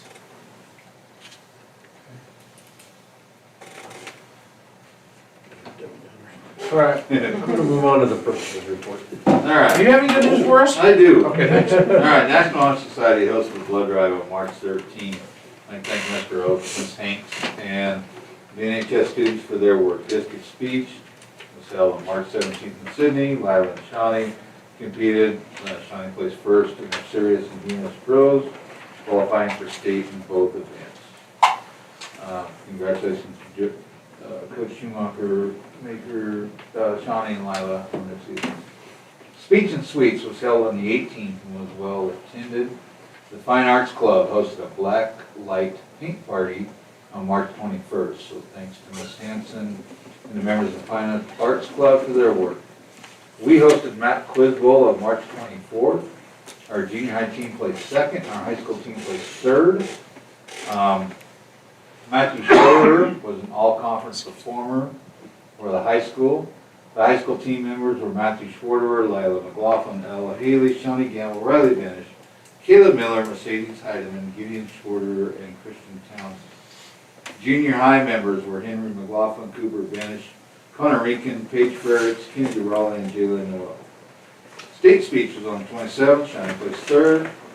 Congratulations to those. The Leyton Alumni Basketball Tournament was held on March 29th. We hosted MAC Music on April 1st. The concert band placed third overall. Leyton Duets placed third. The small ensembles placed first. Shawnee Gamble placed first in high brass. Ella Haley placed second in low brass. String solos, Ailey Benish placed first. The vocal concert choir placed second. The trio of Zayla Benish, Aspen Steiner, Kristen Challenger placed first. Congratulations to Mr. Oaks and all the music students for their efforts. State FFA was held first week of April. Lila received her FFA degree in 10th. Overall with a purple ribbon, Shawnee received a red. On food science, Lila got a blue in nursery landscape. I'd like to thank Heidi Rushman and Michelle Benish for sponsoring that trip down to Lincoln. We had the pre-ACT and ACT test on April 9th. I want to thank Mrs. Wolf, Ms. Hanks, Mr. Anderson, and Mrs. Victory for proctoring that. The senior class went on their senior trip on April 9th. They went down to Fort Collins area. And thank you to Mrs. Hanson and Mr. Haley for sponsoring that. The egg drop was held down early on April 11th. Thank you to all the staff and the students for their efforts on that. Prom was held on April 12th. Thank you Mr. Lipscomb, Mr. Hutton, and Mrs. Haley for all their efforts in making that work. One Acts have hosted several movie nights over the last couple of months. I want to thank Ms. Weezer and the One Act students for their efforts in putting those on for the community. We hosted junior high track meet on April 10th. Thanks to all the staff and students who helped with the track meet. Spring sports are off and running with high school track having 3 meets. Junior highs had 2 and golf was supposed to open up this week. I think they got bumped. They got bumped. I think I remember hearing that today. One of their meets got canceled today. And congratulations to the following receiving all state awards from the Omaha World Herald and the Lincoln Journal Star. Zaylee Benish was named first team D2 in both, and these are for both publications. Honorable mentions on D2 are Shawnee Gamble, Sydney Fortune, Cadence Hoffman, and Ella Haley. Thank you. Thank you. Yep. Mr. Jones? Yes, sir. Any word on when, would you get any information back from the ACT testing? Like as far as? Historically, it takes 2 to 3 weeks to get those back on the juniors. The pre-ACT, we're still fighting with FedEx to actually come pick it up. Okay. So, they're still, I was told they're supposed to be here tomorrow. I thought they were supposed to be here today, they didn't show up. Deb sicked herself on FedEx and, so. They'll be here tomorrow. They'll be They're supposed to be here tomorrow, so. Sit down front when we get done. I want to make a mention of the alumni treatment. It was, I thought it was well. Did you, Sam? Yeah, it was awesome. Thanks administration for everybody that lets us Yeah. allow to do it. That keeps growing and it's great money for the foundation. I think it was another good year, wasn't it? Yeah, we used that, most of that money for the sideline jackets for the coats for the football team. Oh, awesome. Well, thank you for that. That's where it We went. do actually have those in. I mean, we got kids coming back paying money that never played basketball, so it's awesome to see them come back, have a day, and money goes to good It's use. more a social gathering. Yeah. That's not what I heard. Coils team, huh? Yeah, well, All right. We'll move on to the superintendent report. Under vision, culture, and instructional leadership, Mr. Jones, Rath, have been working hard on Elliott's and teacher observations. Teachers are looking forward to the results of the ACT and pre-ACT at the high school level. We just need to make sure that our scores are getting to the level that we want, and that may require thinking about some motivational pieces for our students, just to ensure that they're doing their absolute best on that assessment.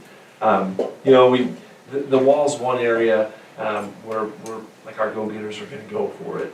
But getting our kids to be engaged throughout that process is something that we really need to work on. I did decide this year to offer a little motivation for the English and reading test specifically.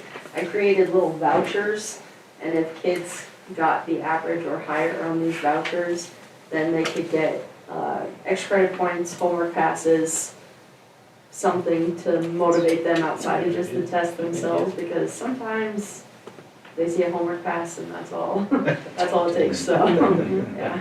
Maybe just thinking outside the box, give them a day off of school or something crazy so we can just get them to the point where they're like, yes, let's go, do your best, I want to get out of school. Elementary junior high had a pep rally on Friday. Jordan put it all together, so thank you to Jordan for that. There was a bunch of people that did it. She put it on TikTok and it was really amazing. super loud and interesting. I was hoping that she would stick around for a little bit to talk about the NWEA and NAPS, or sorry, NWEA and NSCAS. You know, just preliminary results are looking pretty great for us right now, so we're looking pretty good. So hopefully our assessment scores continue to go in the right direction for us. But yeah, a really great thing for the kids to have a pep rally, and we're going to reward them with some good stuff down there for working hard on their assessments. Under operations, resource and personnel management, we're sort of in the decision-making process as far as the lawsuit's concerned with regarding the track.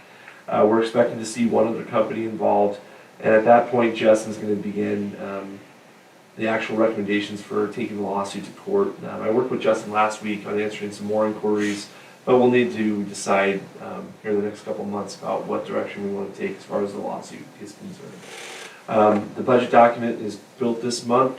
As Chad said, we want to make sure we're getting that in and worked on as quickly and as efficiently as possible. So budget committee will be meeting a bunch with that. And then, you know, we have a lot of summer projects going on. The wellness team will also need to meet, and we'll continue to look at legislative issues as they go. Under community and communication, yeah, it's really cool to throw a good old-fashioned egg drop and have a bunch of parents show up to school. Oh, I was just talking about you. Great job on the pep rally. That was really cool. It means a lot to have you do that for the kids, and it was really well received. So yeah, as well as at the egg drop and prom, had a lot of parents there. It was really a fun time. The post-prom was great. Lila left with a bunch of money and a speaker. So that's my report for this one. Thank you. All right, we will move on to our regular agenda. Don't need to excuse a board member. Special recognition. Everybody listed in the reports and all the kids we had up here prior to the reports.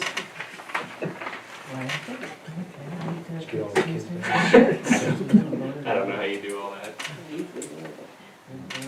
You got that? Yeah. Thanks, man. Everyone on the reports and then what else? We're gonna have to go back. In all actuality, we do need to excuse a board member. Oh, yeah. So, I'll make a motion to excuse roll. I'll second. Susie, thank you, Susie. Roll call. Mr. Benish? Yes. Mr. Borges? Yes. Mrs. Ernest? Yes. Mr. Shoemaker? Yes. Mr. Wiedemann? Yes. See, that open meetings act thing does come in handy. Yeah, it does. All right, now we will move on to special recognition.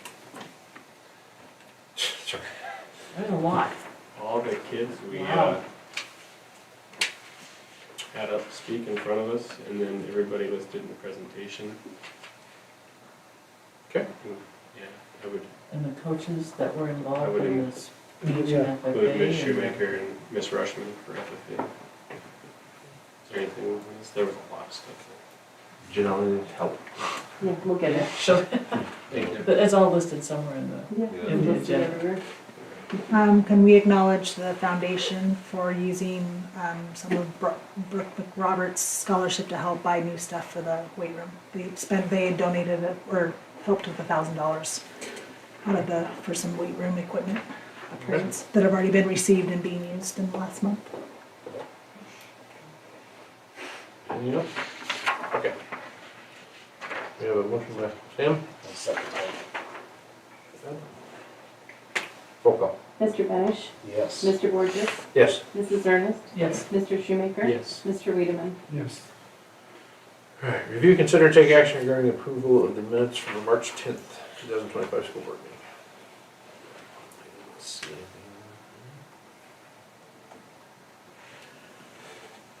I'll move that we approve. I will second that. Roll call. Mr. Borges? Yes. Mrs. Ernest? Yes. Mr. Shoemaker? Yes. Mr. Wiedemann? Yes. Mr. Benish? Yes. Review, consider, and take action regarding claims, warrants, and transfers. I didn't like that black bills bill. Well, I'm sorry. Sorry. I got your email, I'm like, well, what is this? Yeah, I was a little worried. I was like, what is that? Jig is out. Yeah, I entitled the message, "The jig is up." They found us out. They changed our reader. Now we have to pay them for all the back gas we've been using over the winter. I think they could have budget billed that, couldn't they? Well, yeah, their meter quit, and it just, so we. It's their fault. Apparently it's our problem. They do just make an average. Yeah, they took 95% of average use or something like that. Yeah. It's probably fair. Quit being so nice. So that was the big extra bill. Yeah, that was. I don't know, only other thing I saw was the ESU was a little bigger, but I think Janelle I had. think we had the vault still on there. Yeah, okay. So it's a little bit higher, 15. 5,000. It was usually 13. 12 or 13, I think it's 15. Yeah. Other than that, everything looked pretty good. I'd make a motion that we pay or approve the claims, warrants, and transfers as presented. I'll second. Roll call. Mrs. Ernest? Yes. Mr. Shoemaker? Yes. Mr. Wiedemann? Yes. Mr. Benish? Yes. Mr. Borges? Yes. All right. Review, consider take action regarding policy review of 3,059, 3,060, and 4,000 through 4,020. Like I said earlier, that 4,002 might be a headache on gun policy.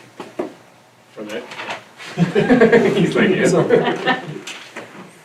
I'm sure there'll be some other schools out there doing it. I guess we'll see what they're gonna do with that.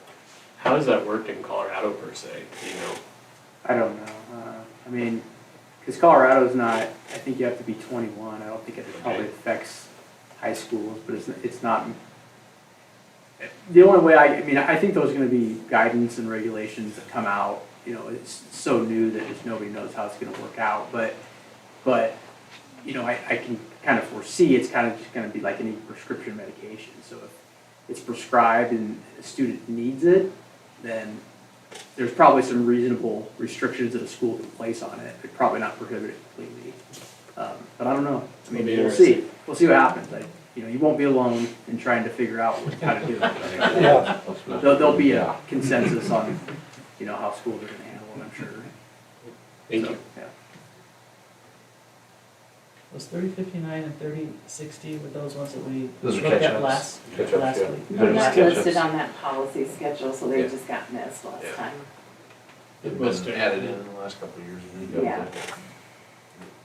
Everything pretty clean, Jane? Yeah, I did. Yep. I was encouraged that almost all of them, the last time we looked at them was April of 20. So we're doing our job. We're getting through them. Yeah. It's every 2 years, is it, you're It's supposed supposed to? to be 3. I think. 3 years. 3 years. So most of those were till 2024. So. Moving and shaking. You must have done a lot of reviews last year. Seem to remember that. Yeah. You don't need Nope. All right, we will move on to review, consider and take action regarding the bids for top coating the track. Nobody really talked to us much about top coating the track, so we have 2 bids. One of them's from Fisher Track from a couple years ago, and then the newest bid is from a company here in Nebraska that came out and looked at our track, and their bid is there. I think it's a very fair bid. Very similar to what Fisher Track had recommended a couple years ago. But yeah, I think depending on what the board wants to do, you can kind of take a look at the. Yeah, he came out on site in December. And looked at it, assured us that they could fix the issues with that. We've been assured that we can go ahead and fix those issues and it won't affect the lawsuit that we have, so. I guess I'm not really even looking at Fisher Track. Yeah. But, so the 88.3, I'm guessing, is that, do we have to have that $7,700 package for the crack repair? Yes. Okay. That's what we need. But the 24%. What you don't have to have is the colored exchange. Yeah. I don't think we need that. Everything's pie in the sky, go to see what it is, We but. moved the comma one place, I know. But I think if you're at Burns on Thursday, I think that they have the color exchange zones, and I heard it is amazing. I don't know if it's $24,000 for the I heard it's amazing. Let's So get the do track. Yeah. Do we have any, I mean, I know Fisher Track, you know, they've built things all over the place and everybody knows them. What about this pro track and tennis? They do a lot, they do a lot of work Okay. in Nebraska, Iowa. So we've heard Kansas. good things about them. He was very straightforward with it, so that we do this, it'll get you another 4 or 5 years, you do it again, it'll get you another 4, 5, 7 years, and then at that point, you'd have to maybe consider resurfacing. But he kind of assured us we could get probably 10 to 14 years out of this top coating the next 2 times.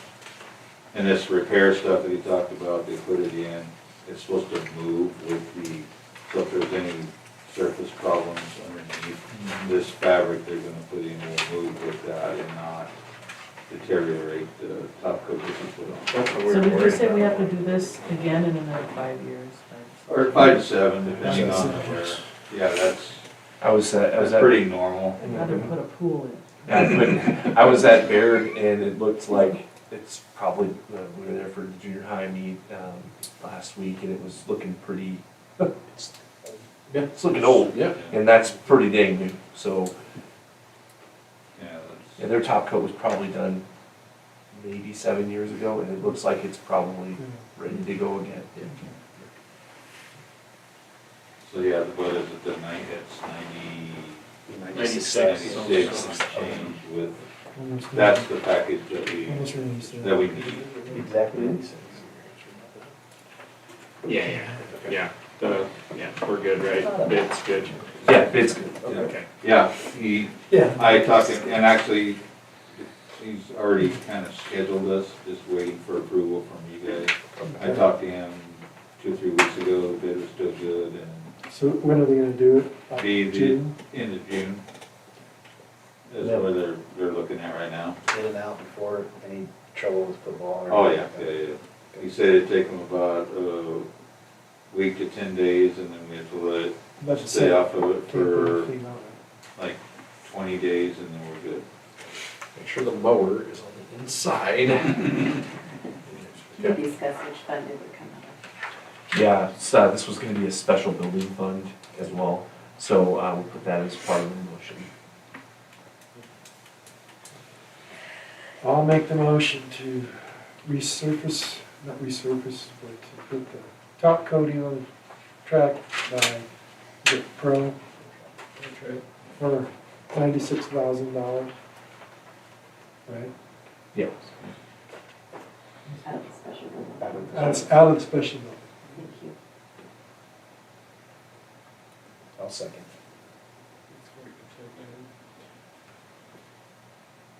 Roll call.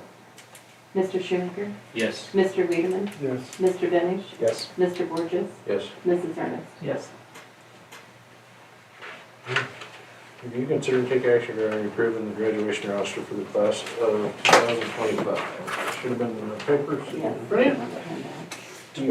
Matt emailed it too. Yeah, I have a couple of kids with missing middle names, so I gotta figure out those. Charles, I'm just This will be having the- Go ahead and deny it. No, it's fine, it's normal. Go ahead and deny it.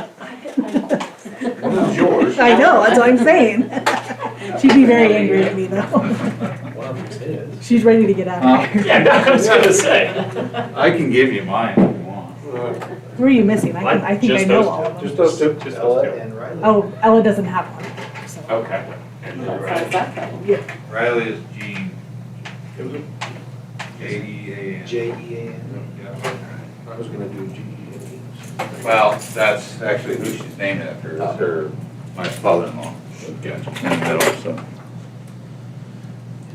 It's more of a ceremonial Yep. piece. Yeah, we should do that. She just wants a middle initial. I believe so. Just says Alicia. Yes. There's some that do that. Okay. Do you need that list? approved? You just make it approve. Yeah. Approve it. I'd make a motion to approve the class of 2025 graduating class roster. I'll second. Roll call. Mr. Wiedemann? Yes. Mr. Danish? Yes. Mr. Borges? Yes. Mrs. Ernest? Yes. Mr. Shoemaker? Yes.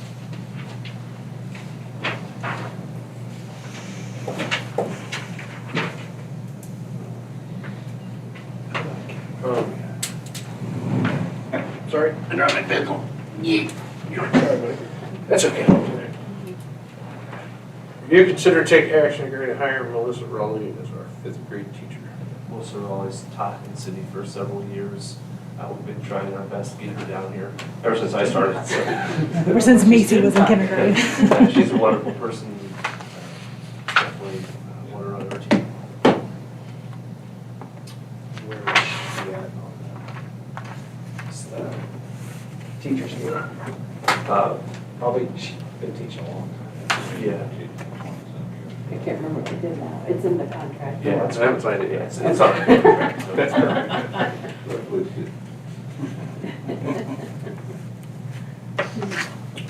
I will make a motion that we approve hiring Melissa Raleigh as our 5th grade teacher. I'll second. Roll call. Mr. Danish? Yes. Mr. Borges? Yes. Mrs. Ernest? Yes. Mr. Shoemaker? Yes. Mr. Weedman? Yes. Review, consider, take action regarding hiring Faith Jones as our guidance counselor. Faith Jones is, we kind of had this in our plans for the last couple of years, and she's been kind of working with Paula, learning the curriculum, teaching a lot of classes in SEL stuff right now for us. She's had kids go through our system, kind of in line with the goals that we want to see as far as our kids going through high school. Has a lot of that experience built in with her, the kids of her own. Plus, she's just a fantastic person. I appreciate the update you gave us, because we've worked with a lot of teachers to help them get there, and I don't know if we've ever had an update about how it was going, whether you liked it. So the email you sent, I thoroughly enjoyed that. Thank you.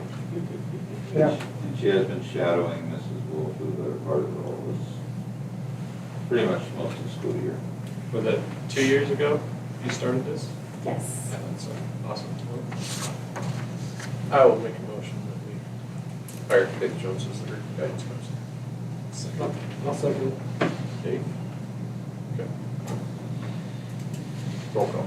Mr. Borges? Yes. Mrs. Ernest? Yes. Mr. Shoemaker? Yes. Mr. Wiedemann? Yes. Mr. Danish? Yes. Thank you. Thank you.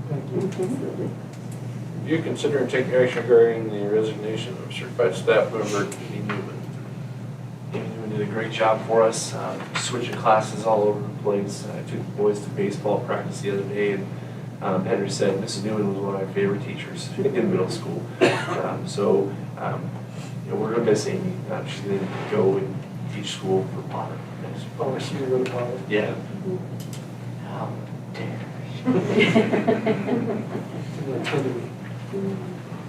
I'd make the motion to accept the resignation of staff member Amy Newman. I'll second with regret. Roll call. Mrs. Ernest? Yes. Mr. Shoemaker? Yes. Mr. Wiedemann? Yes. Mr. Danish? Yes. Mr. Borges? Yes. Review, consider, and take action regarding the resignation of Paula Wolf as guidance counselor. Paula wants to retire.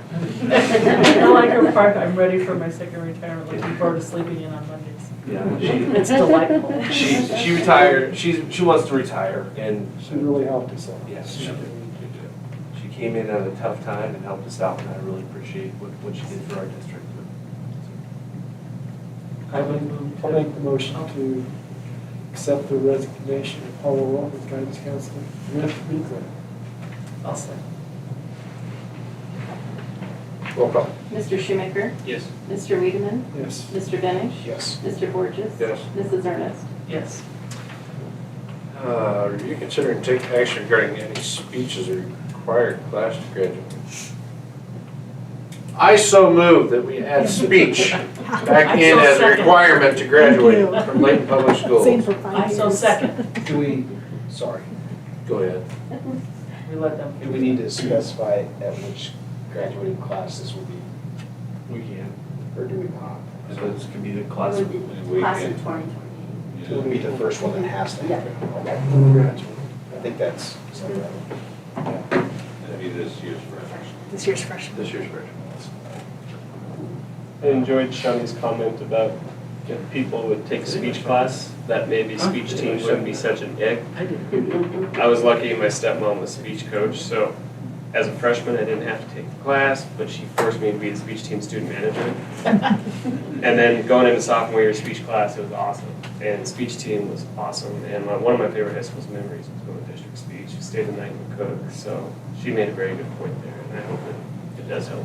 I can guarantee, like last year, like with Drew and Josh and Danny and those guys, there were 17 kids on the speech team in 2019, and they went to state and won districts, and speech was required. I think our high school it was was- smaller than it is now, and we had a full bus everywhere we went. And It was you do great. a duet with a buddy, the boys, you can find a way to have fun with it. I feel very awkward showing up to a speech beat in the Impala, so it would be nice if I could take a bus. At least a van. I took the Suburban last year. Shawnee and Lila could pop out. This is us. Hey guys. But we're gonna win. But they did good, so They we did did. good. Small but mighty. Yes. Makes my day. We have a motion and a second. I second. Yes. Are we done with discussion? Oh, no, it's fine. Roll call. Mr. Wiedemann, Yes. Mr. Benish, Yes. Mr. Borges, Yes. Mrs. Ernest, Yes. Mr. Shoemaker. Yes. Now we can officially get Janella off my back. Thank you for coming in, yes, Ms. Hanks. On one thing. Review, consider, and take action regarding disposal or trading for camera equipment for the yearbook. This is kind of a weird one. They're going away from some of the cameras that we use. We have some older stuff. We'd like to dispose of the property, like our policies say, but we might be able to trade it in towards the purchase of cameras. So just looking for an okay from you guys to dispose of this property or to resell it the best way we can. And it's not really, there's like one shop in Nebraska that does it, so in Kearney. I'll I'd make make- a, oh, sorry. Got it, Chad. I'll make the motion that you can either trade or sell the existing equipment and replace it with something at your discretion. Yeah, and so our replacement strategy has been done. It's a CTE money that we're allotted, $7,500. We're spending $4,900 of it on camera stuff. Awesome. Thank you. Do we have a Oh, second? Shannon. I'll second it. Okay. Sam, sorry. Roll call. Mr. Benish, Yes. Mr. Borges. Yes. Mrs. Ernest, Yes. Mr. Shoemaker, Yes. Mr. Wiedemann. Excuse me. Yes. Okay, let's go to the next meeting. Figure out when we're gonna do that. Huh? Do we have any more informational items? I don't think so. You wanna be here just some more skipped time? over it. 2.5 hours. All right, so May meeting, right? Supposed to be Good stretch. the 14th, right? Well. It's supposed to be the 12th on Monday. What month am I in? I'm in April, that's why.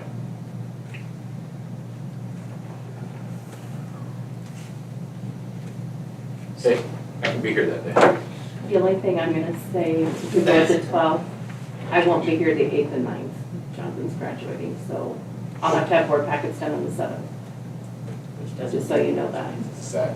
Can, We'll make it work. can I ask one thing too? If we're gonna have a Wednesday meeting, can you give us the policies that we want read like Friday? Yeah, or something? I can. It was just I have the policy review schedule as a Google Doc, but I'll just resend that out to you guys so you'll have it. awesome, thank you. Would we like to move it to, what would work better? I'm fine with that, I just wanted you to know I'll do the board packets on the 7th, so. Oh, You do it on Tuesday.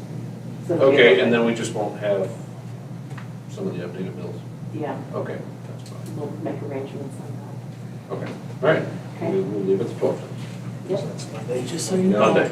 Just so you know, I may be a grandma by then. At what time? I'll be taking care of the baby. Till 6. 6 o'clock?